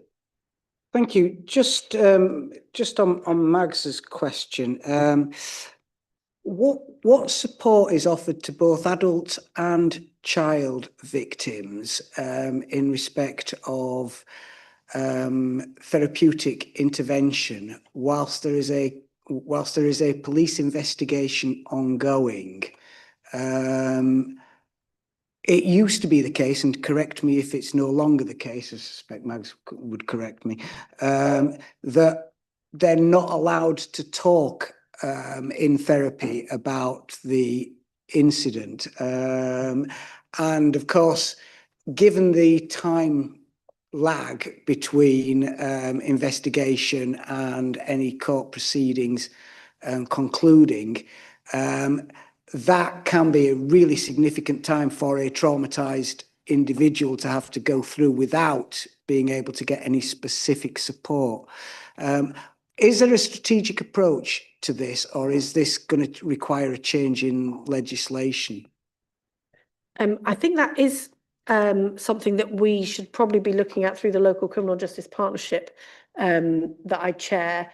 I'm very happy to take it away because you're right. Actually, the issues and challenges of the justice system shouldn't be a barrier to someone coping and recovering from something that happens, notwithstanding that the criminal justice process itself may be a kind of triggering, traumatic, re-traumatizing event for people. Notwithstanding that, the cope and recovery services, I'm happy to pick that up through it's probably something that's probably better picked up through the local criminal justice partnership board, but I'm happy to pick it up through there and then report back to panel. Thank you. Through previous and current experience, I know little about it. The real problem for children who have been sexually abused is that if they go through a therapeutic process, the purity of their evidence, which is necessary to be given in court, might be compromised. That's been the concern. The problem is made far worse by the fact that these cases come to court so late and literally talking about up to 4 years, which for a child is not justice it's not justice to anybody, but to children in particular. And there are various moves afoot about how evidence is to be taken from children, how it can be done quickly, taking statements through VCRs and keeping them for cross-examination later. There's no perfect answer, I'm afraid. And I think that really it needs more of a joined up thinking between the various partners in the system. And when you look at our justice system, sadly, major cases of sexual and domestic assault can take a very long time, whilst the system may deal with lots of speeding offences and minor Public Order Act offences, and we need a look at it. And I think the problem hopefully will be solved. I don't know what Mags's view on it. She deals specifically in wearing a different hat, and I don't know what your view is, Joe, but I think it needs an absolutely major change over the whole national system. I mean, it's part of the importance of making sure that evidence is gathered through video evidence at an early point through the video suites in the victim centre. That's one of the reasons that we've now got those in order to be able to capture that evidence early, but that doesn't resolve the problems in the criminal justice system. It also means that the problems in the criminal justice system mean that people are put off wanting to pursue something through a criminal justice process because of the length of time that it's going to take. I'm really happy to carry on looking at this, and I wonder whether we shouldn't try and at least get the data around how many cases in our patch do involve children under the age of 12 and how long the delays are, because actually at the moment the court's data that I see through the local criminal justice partnership board looks at cases, but it doesn't look at the profile of the witnesses and victims in those cases, which I think probably the victims service or the witness service who attends the local criminal justice partnership board will have. So we can have a look at that. I don't think there's an easy answer to that because this is our delays in York and North Yorkshire are actually relatively short compared to other parts of the country, and they're still years long. So it's short is a relative term. They're just shorter, I suppose, than other places. But I completely take the point around children in particular because you know, a year to a child is a significant length of time. Yes, exactly. So therefore, I think it is worth us having a look at how many cases we've got that involve particularly young people particularly under 12s. Okay, thanks. Question on this, and I think it's you, Chris. So, Max, have you got a further one? Thanks, Chair. It's a very, very minor comment and praise, actually. I noticed in the report the reference to the Inspire North homeless organisation, and they did have an open day in Harrogate last week, actually. Don't know whether you went, Joe? And I was there in the morning. I didn't, but I have been, and I am going in a few weeks. Tremendous organisation, great work, hostel and homes. But what I was impressed with, and I want to just comment on it, is we talk about vulnerable people, and people who they deal with are obviously vulnerable. But I was really, really pleased to see a couple of members of the fire brigade there, and they were there in their fire prevention role. And I thought that was great. They actually had both been serving on Langdale Moor a couple of weeks earlier. So we had a little chat about that as well. But yeah, they did make that point. But it was great. The fire service is actually proactive and going out and giving information about fire prevention and fitting alarms in these properties where they know vulnerable people are going to be. And the guys were telling me they do it in elderly persons' homes as well, and et cetera, et cetera. But I thought it was really great.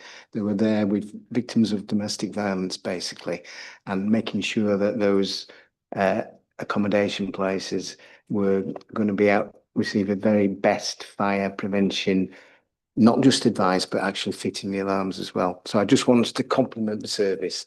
No, and it's part of the partnership working that the service are doing, particularly with local authorities around targeting and knowing who our vulnerable people are, because generally speaking, it's the local authorities who have the data about who the vulnerable individuals are in a community, but actually it's often the fire and rescue service who are the trusted agency to go in and actually particularly around fire safety, but obviously they're also potentially a gateway to other referrals into other services. So it's good to know that it's happening, because I think we've had meetings, public meetings about how it is happening. So it's nice to know that it's happening in the community. Thank you, members. I don't think we've got any more questions. So, Deputy Mayor, thank you for the report. We'll continue to keep a watching brief on this important issue. Members, I'll move on to agenda item 9, tackling online fraud and cybercrime. Again, Deputy Mayor, thank you for providing this report. Would you like to introduce it? Yes, thank you. And so I just wanted to draw members' attention. So the fraud is the UK's most common crime. Around 1 in 3 of all crimes in the country are fraud related. And this report is looking at both online fraud and cybercrime and the data and work that North Yorkshire Police are doing in this area. Particularly like to thank the team and for North Yorkshire Police for their help in pulling this together. I think the elements that I would draw panel's attention to are the demographics, which are on page 26. I think are particularly interesting because actually this is not often people think about fraud and they think that it's being targeted at older people, and it sometimes is, but actually there is as much cyber and online and fraud and cybercrime taking place in the younger age groups, and young people are particularly vulnerable to online scams. which I think is just something that may not be necessarily the way in which most people think about it. So consumer fraud, 570 of those cases, which is the most common type in our region. 570 were for those aged over 50. But actually a very similar number, if not more, were for those aged under 50, which I think just points to the vulnerability of everybody in our communities to online fraud and cybercrime. It is not just something that affects older residents. A fifth of 8 to 17-year-olds knew someone their age who had lost money to an online scam. So just because they're good with a phone or a tablet, that doesn't mean that they're not susceptible to being scammed. So I just wanted to draw people's attention to that. And then I also wanted to draw people's attention to the Economic Crime Unit within North Yorkshire Police, which is the kind of mechanism that we have in our patch to tackle this. So the unit has financial investigators, specialist fraud investigators, fraud assessors, and a financial abuse safeguarding officer. The core business is investigating serious and complex fraud, looking at all kinds of online scams, and this is an area that moves very fast. It is an area where you absolutely need a dedicated team working, because the people who are doing these scams, they evolve very quickly, and as soon as the police are onto one way of doing it, they'll have found 11 other ways to try and access people. Interestingly, one of the findings, we had a meeting with the Youth Commission a couple of weeks ago, and one of the issues that the Youth Commission picked up was around this area of crime. And there was a really interesting takeaway from that event, which was actually that the police are going to engage with the Youth Commission more, because that group of young people who obviously work with us on a whole range of consultations and everything across the region, but actually were alive to the ways in which young people were being approached, whether it was online crime like fraud and cyber, but also just things like county lines, and the way in which people were being approached through apps, and which apps were being used, and what the questions were that young people were being asked. So I think just making sure again that we're working in partnership on some of this stuff enables the force in the work that they're doing through the Economic Crime Unit to be alive to trends and to be alive to the fast way in which some of this stuff moves. We can all think that we're kind of, on top of this stuff, but actually it does move really, really quickly. So that was all I really wanted to say, other than that the next online public meeting with North Yorkshire Police on the 16th of October will also thematically look at this issue. So if there are wider community concerns, please point people at that. Thank you, Deputy Mayor. I've got a question from Fraser and I've got a question from Heather. Thanks. It was a really useful report as somebody who knows nothing about this going through this. It was really informative. I was particularly interested in the action fraud dashboards, because it's something I wanted to know what the actual crimes are. I went in to see what was specific to York, and the most common associated crime to York and North Yorkshire was none of the above. I know now from reading it that it's not online hacking. I know it's not social media, advance fees, online banking, accounts, but I don't know what it is, because it just is captioned as none of the above. So I wonder if there was some way that could be populated with more information. It's at 3.4, it's the dashboard in there, and it's not until you click in there and that's when you find out it's none of the above. Other so fraud. if you, whatever the other fraud is, given it is so much more significant than everything else, if that could just be some more information supplied. But Yeah, really useful report. I'll happily pick that up back to you, Fraser. Actually, consumer fraud is the most common, but other fraud, you're right, is the second most common, and it is unclear what that means. So I'll happily dig into that in a bit more detail with the economic crime team and get you something on that. But yes, I picked up on that as well. Yeah, thanks for that. I accept that fraud does a age group, but you've got, as we say, 25% of North Yorkshire is the older population, and a lot of which don't engage with emails or you know, even go online at all. So I would just ask if possible to get the telephone number out to the age concern or even to parishes to put on their website. As I said at the pre-meeting, I actually got an email, a text message yesterday about winter fuel allowance. And again, I wasn't quite sure what to do, but my colleague along here told me. And it will stop probably, and these are the people they've got to protect. I mean, they're asking here for debit card and credit card details. And I think lots of people have already done that. That's if they've got an iPhone, which some haven't. But all I'm saying to you, could we get the number out? It would really speed things up. These are the vulnerable people we're talking about. I mean, the youngsters, they know where to go with it. And probably up to about 60, 70. But in the case of my husband, he wouldn't know where to go with it. But that's up to him. They won't embrace all this new technology, and we've got to help them. So I think age concern or parish councils or through the neighbourhood watch team, just to give the number out, that would be great. Thank you. Yeah, I think that's really helpful. And I think one of the challenges when you look at the demographics is trying to ensure that we are getting information out in terms of how people report or how people keep themselves safe online. How we get that out to people is a really good challenge. I'm happy to take that away. And I think you're right, parishes and age concern is a really good place to start.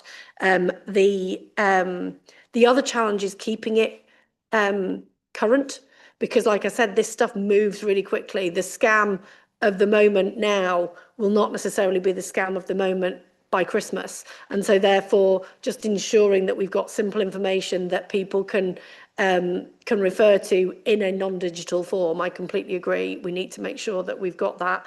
And I think my kind of sense of this is if you're worried and it doesn't feel right, you probably need to be seeking some advice. And that's probably one of the messages we need to be getting out to people. And I know that the banks and mortgage companies and everything are all very alive in this space, massively inconveniently, if you're just trying to do something really quickly, but for very good reasons from their point of view, because they are also aware of how fast this stuff moves. I say that because I've just done a remortgage and I've had to have a number of conversations with the fraud prevention team as a result of trying to move things around. Members, any more questions? Michael.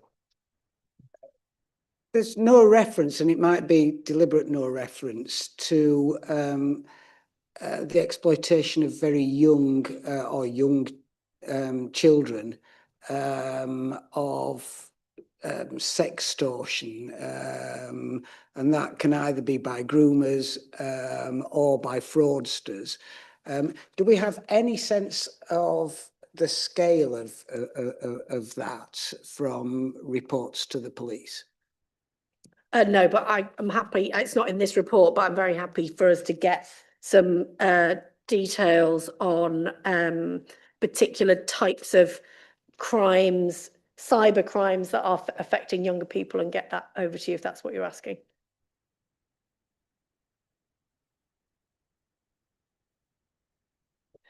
Yeah, just following up with that, I think this comes back to the point I was making earlier about having a strategy to protect children wherever that is, whether it is online or offline. So I think I just wanted to amplify that. Members with questions? Deputy, can I really welcome this report and the work of the Economic Crime Unit? As per our earlier discussions, I think the important thing is education of our community. I sit on a parish council and we get a monthly report from the police, and it does flag up what is going on in terms of fraud. The parish really welcomes that and does share that with our wider communities, and I would recommend that is an area that you look at for further education. I think it's a good way to get into our community. I was also interested in 4.2, which was the romance fraud. Colleague of mine experienced it. Very senior colleague, recently widowed, thought she started a new romance and she lost £500,000 to somebody she thought she was building a relationship with. The police took it on board, but the money had gone. And it really is a serious crime. She's had to put her retirement back by 5 years purely on the back of that, but that remains. So the fraud that our community is experiencing is having life-changing effects on them, which is why I believe we need to do more on the education front. Absolutely, and it's devastating. And in terms of victim support, as well, we just need to make sure that our victim support services are just sensitive to financial impact as much as other impacts on victims, because you know, that's just devastating. Greg, I think you're going to ask your first question. Sorry.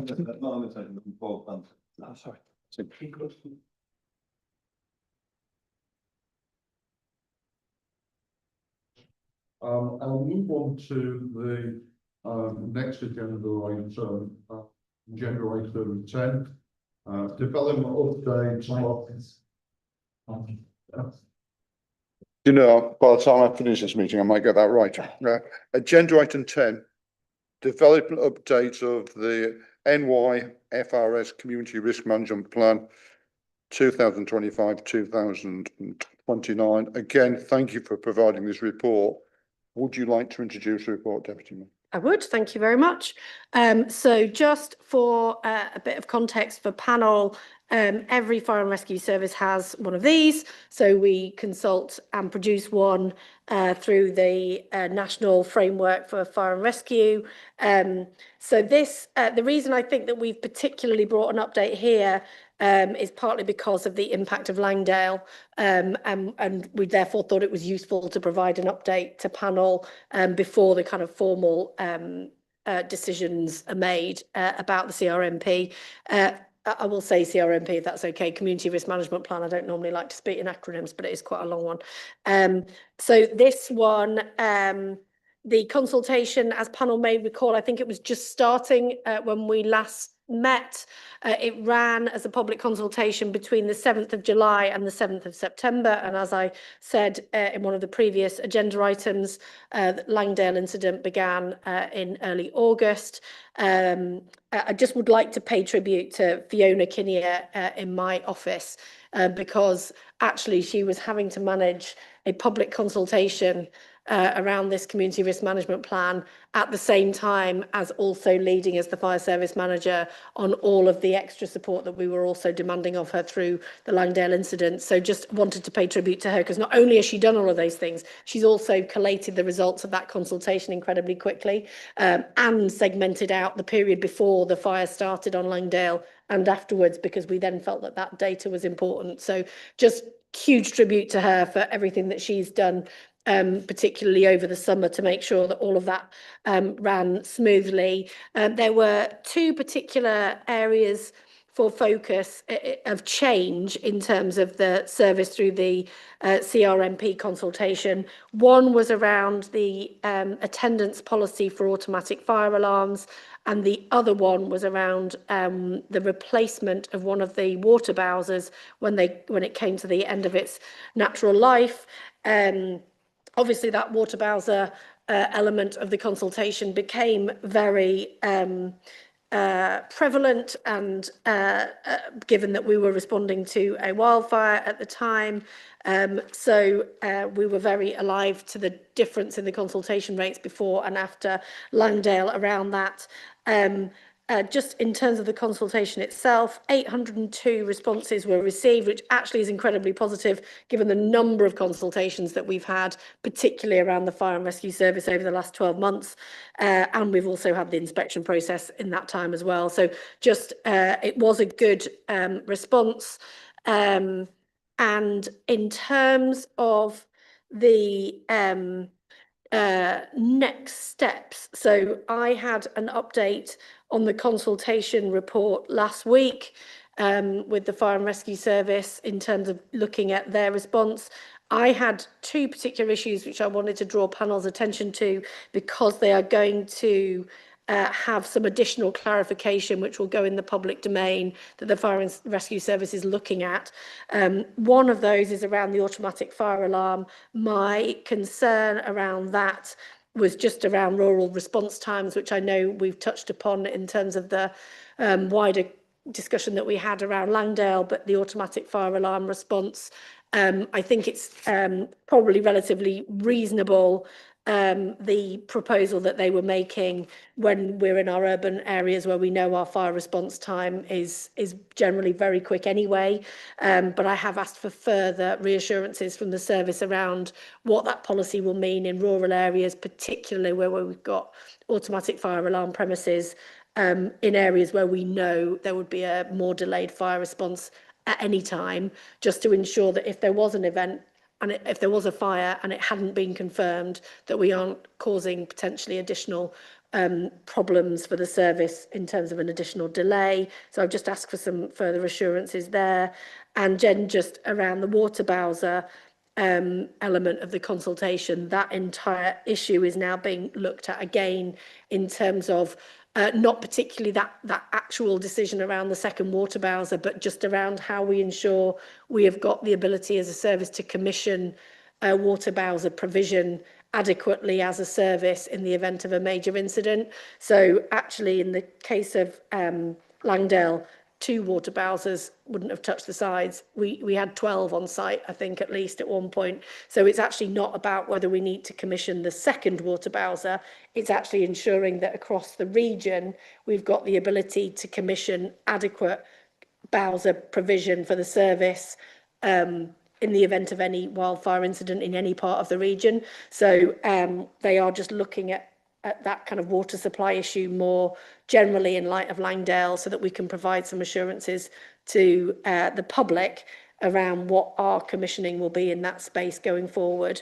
I don't think it will end up changing that actual decision about the second one, but actually it requires further clarification, because actually the requirements in that space, as we saw over the summer, are significantly more than 2 water bowsers. And so therefore we need to know that we can commission what we need in the places that we need it. Should any other events happen in the future, which we anticipate they would. So we're just looking at that again. So I assume that you hired in bowsers to get to your 12? We did commission them, but we also had huge support, as we've already said, from farmers, from Yorkshire Water, from other partners who provided support to the fire and rescue service. Some of that's about the capacity of the bowsers themselves, what we've got versus what other people have got. It's also about making sure that you can put them on, you know, the right terrain. So as Councillor Morehouse raised, we need to make sure that we've got vehicles. So in the case of Langdale, they needed to be able to be towed by a tractor in order to be able to get them to the right places. Our bowsers are more kind of road-based equipment. So it's just about making sure that the service has either got or can commission when it needs the right equipment and the right capacity in terms of water capacity, wherever we've got incidents that we think may happen in the future. So we're just looking at that again, and there'll be further clarification that we put in the public domain on that. Thank you. I think I've got a question from you, Danny. Yeah, and I think I've got a question from you, Chris. My question's probably been answered by the detailed overview you've given on water bowsers, but I will just add to it to respond to you to, of course, ask you to consider the cost of commissioning if it outweighs the cost of having 2 water bowsers in the service permanently. Because if we find ourselves dealing with smaller wildfire incidents in future years, but having to buy in every summer that extra provision to deal with smaller fires rather than major incidents. So that would just be something I'd ask you to have a look at. Having provided answers to all my other question on water bowsers, and I'll leave automatic fire alarms as well, because I think whilst there is an additional risk, and I'm never entirely happy with reducing cover, I think you're making the right moves to ensure the fire service is agile where it needs to be. So thanks again. Brilliant, thank you. Just on the, yeah, I think the challenge here is what resource the service needs permanently versus having a flexible enough resource available for a service like ours, which across the geography that we have, that enables us to respond in the appropriate way, and that we also are feeding in on the need for better national resilience in this space. Like I said, my big worry, if we think about, for example, Yorkshire Water, who was such a key partner at Langdale in terms of helping with the provision of Bowsers, actually, if we had an incident where there was a drought, or we suddenly had a wildfire in South Yorkshire, West Yorkshire, and in North Yorkshire, we're then, as Yorkshire Water would be at that point, we're competing then with other fire services for what is effectively a scant resource, which is why we're looking at the commissioning space to ensure that we have the ability to respond quickly when we need to, but it is therefore something I also want to raise both with Yorkshire Water but also nationally around that resilience if there was events happening in multiple places at the same time. But I think this is tricky, but I do think this is a national challenge that we need to pick up. Thank you, Chris. Thank you, Chair. Yeah, it relates to 3.1 in the report, Joe, which is your areas of focus, but 12 of them are identified there. And the one that struck me was the on-call firefighters, because I went to the LGA conference, deputised for the chair in Gateshead. Miss you, because you were on the day after, but I was on there on day one. And there was a session there exactly about this on on-call firefighters. I know it's a national issue, and I know fire chiefs all over the country are concerned about this, particularly in rural areas, of course. And I do know that there was a recent apply request about fire stations across the Harrogate district and the ability to raise crews based on on-call firefighters. There's a couple of stats which stood out for me. In Ripon, the availability of the nighttime crew fell from 48% in 22-23 to just 17% in the last year, 24-25. In Summerbridge, that declined from 44% to 21%. Sorry. Yeah, sorry. So in Summerbridge, it went down from 44% to 21%. And in Boroughbridge, 67% to 23%, which is very low. That's the availability to raise a crew over a 2-year period there. I do realise it is a national issue, and that we would expect as a rural force proportionality to kind of suffer more really than urban areas. But I wondered, as Deputy Mayor and with your responsibilities, if you could tell us about any specific plans which are in development to address this particular pressing area. So I was actually expecting you to ask me this earlier, so that's why I was scrabbling around for my notes because they were back in my file. It's good for me. So just in terms of overall fire engine availability, on call and hold time, so we are broadly where we were across the whole piece. We were at 68% availability, which is a slight decrease on the previous year. In March of this year, but in the first quarter of this year, that level had also been maintained. Just to clarify, so our whole time fire engines are obviously available all the time. So they're at kind of 99% availability. And our on-call fire engine availability overall was at 62% for the first quarter. The issues that you're raising around Ripon, Summerbridge and Boroughbridge, my understanding is that is not primarily due to a shortage of on-call firefighters. It's actually to do with the availability of a certain type of officer within the crew. And certainly there's been substantial recruitment going on in that space in order to kind of mitigate that availability of those particular types of crew members that are needed in order to make the appliance available. all of the on-call stations listed have now had a number of new starters this year, and there are other recruits coming in the pipeline. So there are 6, for example, on-call firefighters in the pipeline in Ripon, and another 6 in Boroughbridge as well. There are, it is, you're right, something that it's always going to be a challenge in our region because of our reliance on on-call firefighters. But it is also a national challenge across the country. We actually do pretty well compared to most regions of the country for on-call firefighters. And it is something that the Mayor and I are continuing to look at, both in terms of housing provision for overnight on-call, through the housing work that the Combined Authority is doing, particularly around the public estate and the areas around our fire stations, and whether we can deliver key worker housing in some of those areas, but also in terms of during the day, ensuring that our fire stations that rely on on-call firefighters have appropriate workspaces available for on-call firefighters who can then work, do their kind of day job at a fire station and be available for on-call should it be needed. And that is work that the Combined Authority are facilitating and supporting to ensure that we also do the most that we can to make it easier for an on-call firefighter to be close to or in one of our fire stations if they're on call.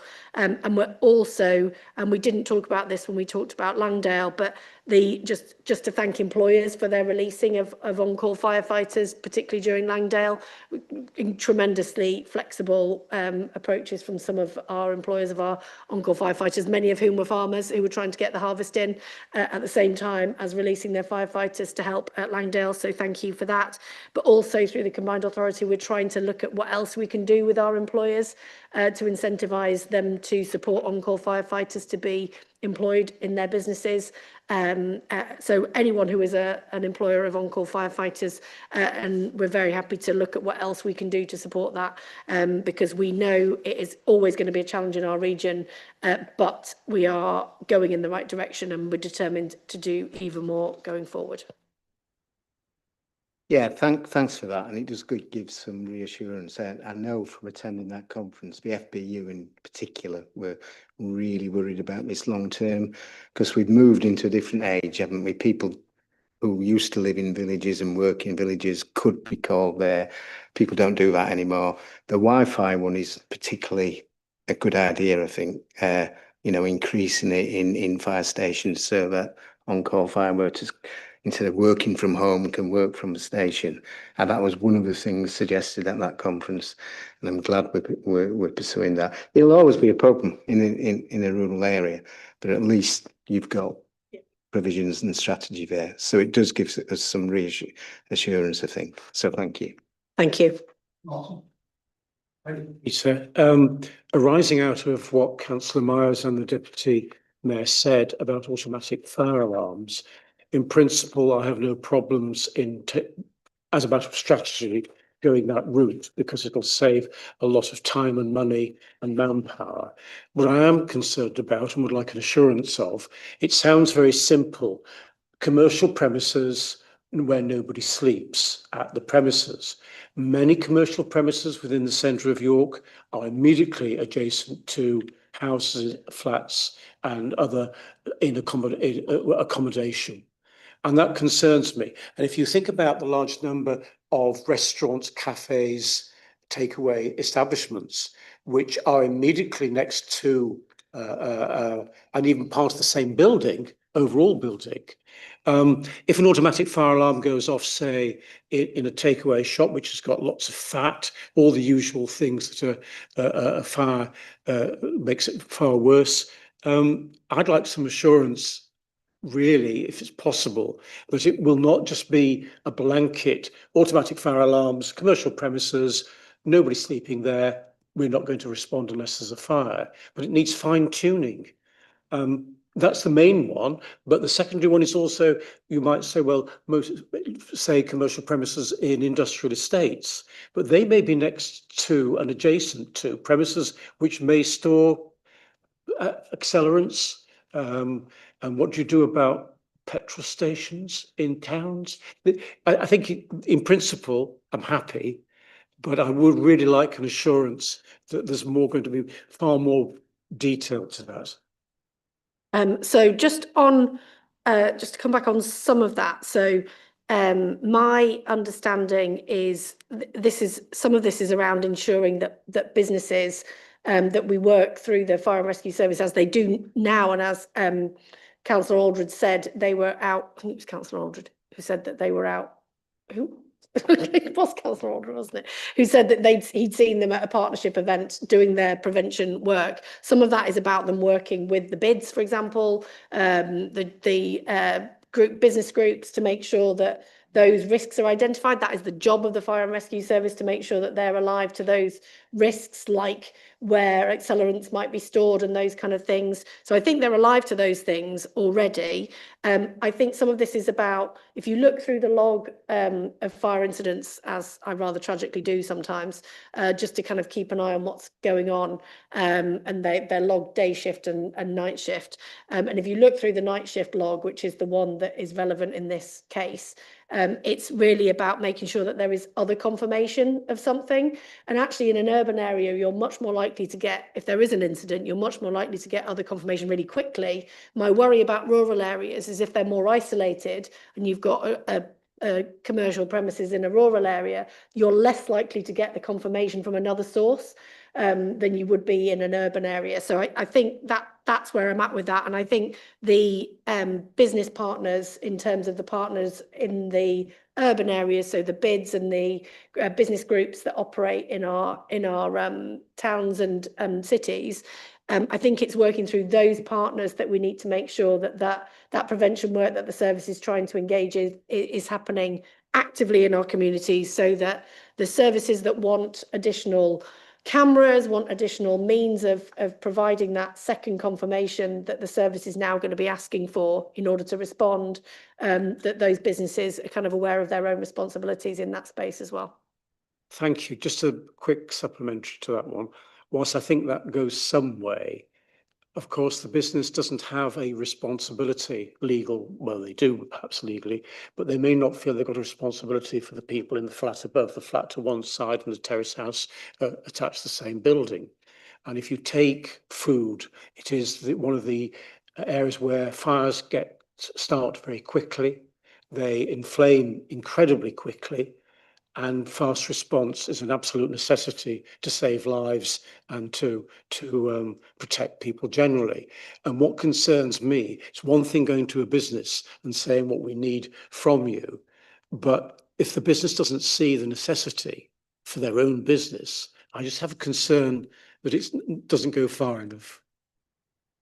So I don't want to make. I feel like we're getting into very operational territory here. I think that this is the bread and butter of the Fire and Rescue Service, which is carrying out those risk assessments with individual premises. When those businesses are asking for planning permission to deliver a particular service in a particular place, these are the things that are put in place through that process. The Fire Service does this kind of stuff all the time, going around businesses, pointing out where they need to have smoke alarms or where their risks are, and they also have their own logs of those kind of things in terms of where the risks in the communities are, but this is their bread and butter. So I feel like we've probably strayed too far into that territory there, if you don't mind. I apologise if I appear to have done so. I could have phrased it perhaps a little bit more precisely. As a matter of strategy, safeguarding people is the most important thing, not premises, not businesses, but human beings. Absolutely. Are you satisfied? Yes. And this is the question, I suppose, that the operational matters which are carried out by the fire service accord with your strategy of safeguarding the population, particularly in urban areas? Absolutely. And I think if you spoke to any firefighter anywhere in any fire and rescue service, they would say that protecting human life is the thing that gets them out of bed in the morning, and looking after people and keep people. They are public safeties. They are public services. They are there to look after the public. And I think every firefighter is doing that every single day. And I think actually they go above and beyond that. But the risk to life is literally the first thing that they're all thinking about. Thank you. Thank you. Question of this? In that case, Thank you very much. We'll move on to agenda item 11, the work programme. Will, can I pass across to you? Thank you, Chair. So the work programme report is as printed in Appendix A on page 36. It sets out the details of the next meeting, which is going to be on Wednesday, the 21st of January 2026 at 2 o'clock at County Hall in Northallerton. The main item of business is around the the Mayor's draft budget and precept proposal for the Fire and Rescue Service for 26-27. There are also reports on there around shared service collaboration, a more substantive report around the community risk management plan, which we've had a bit of an interim update on today, and also recommendations to the panel regarding the appointment of co-opted independent members. But as I say, as printed. Thank you very much. So the program is noted. Members, sorry, Greg. I don't look in your direction enough. Apologies. Thank you. Chair, I almost hesitated to put this question as somebody who's just a visitor to this committee, but I'm personally very interested in the way that case management works in local policing, and I know that local policing is on your work programme. I'm just interested to know whether, as part of that, you'll be looking at how officers manage cases. I've received a number of anecdotal reports, and I have to say, in my own experience, I found that the officer in case will often change when incidents are reported. There's often difficulty getting hold of the officer in case. There's delays, problems, and ultimately cases are discontinued or reports are discontinued or jobs are discontinued before they're properly concluded, at least as far as the victim would see it. And I'd be interested to know how officers, senior officers, review discontinued jobs, and whether there's any research being done, or whether there should be any research done on whether members of the public who've put forward jobs are happy with the way that those jobs have progressed, and how they've been looked at after through the process. Because certainly the anecdotal reports I received would suggest they haven't, and I think it probably justifies some proper investigation. Greg, this isn't the time to ask a question of the deputy mayor, but we can take it on board in terms of the work programme going forward. And Tim has asked questions in this space actually in the past. No. Yeah, just from my experience, Greg, if this helps, when an officer has an investigation to conduct, if he gets taken up by the sergeant because he's ill or he can't conduct it, he just passes on. But the important thing is that the complainant is then informed. Section 19 used to be on the Gold Crown reports. You have to inform the complainant of where the current status is with the investigation. And I think that normally goes on. But what I liked today was the deputy turned around and said, any person, not just a councillor with a ward, but any member of the public who's got an issue, write in, and they will get a response. I've always had a response of it several times. Yeah. And one of the reasons why we've had such a backlog of complaints is because there's been an awful lot of people chasing updates in their cases, which is so it's a really valid point to raise. It's something that we're kind of already slightly alive to. I don't know what the best ways of picking it up through the panel, but we're already alive to because it comes through the complaints system.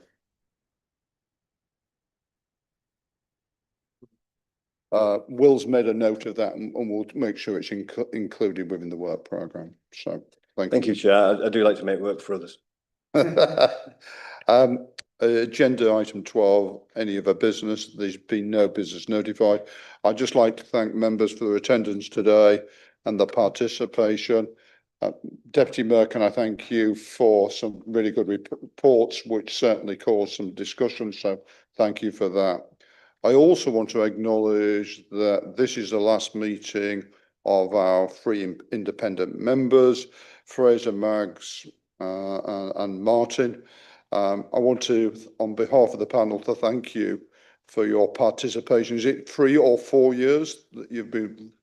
4 years. Thank you for your participation on the panel. I know all 3 of you have applied to go forward. That's for the process, but I just want to acknowledge and thank you for your hard work on behalf of the panel. Thank you. And I'll bring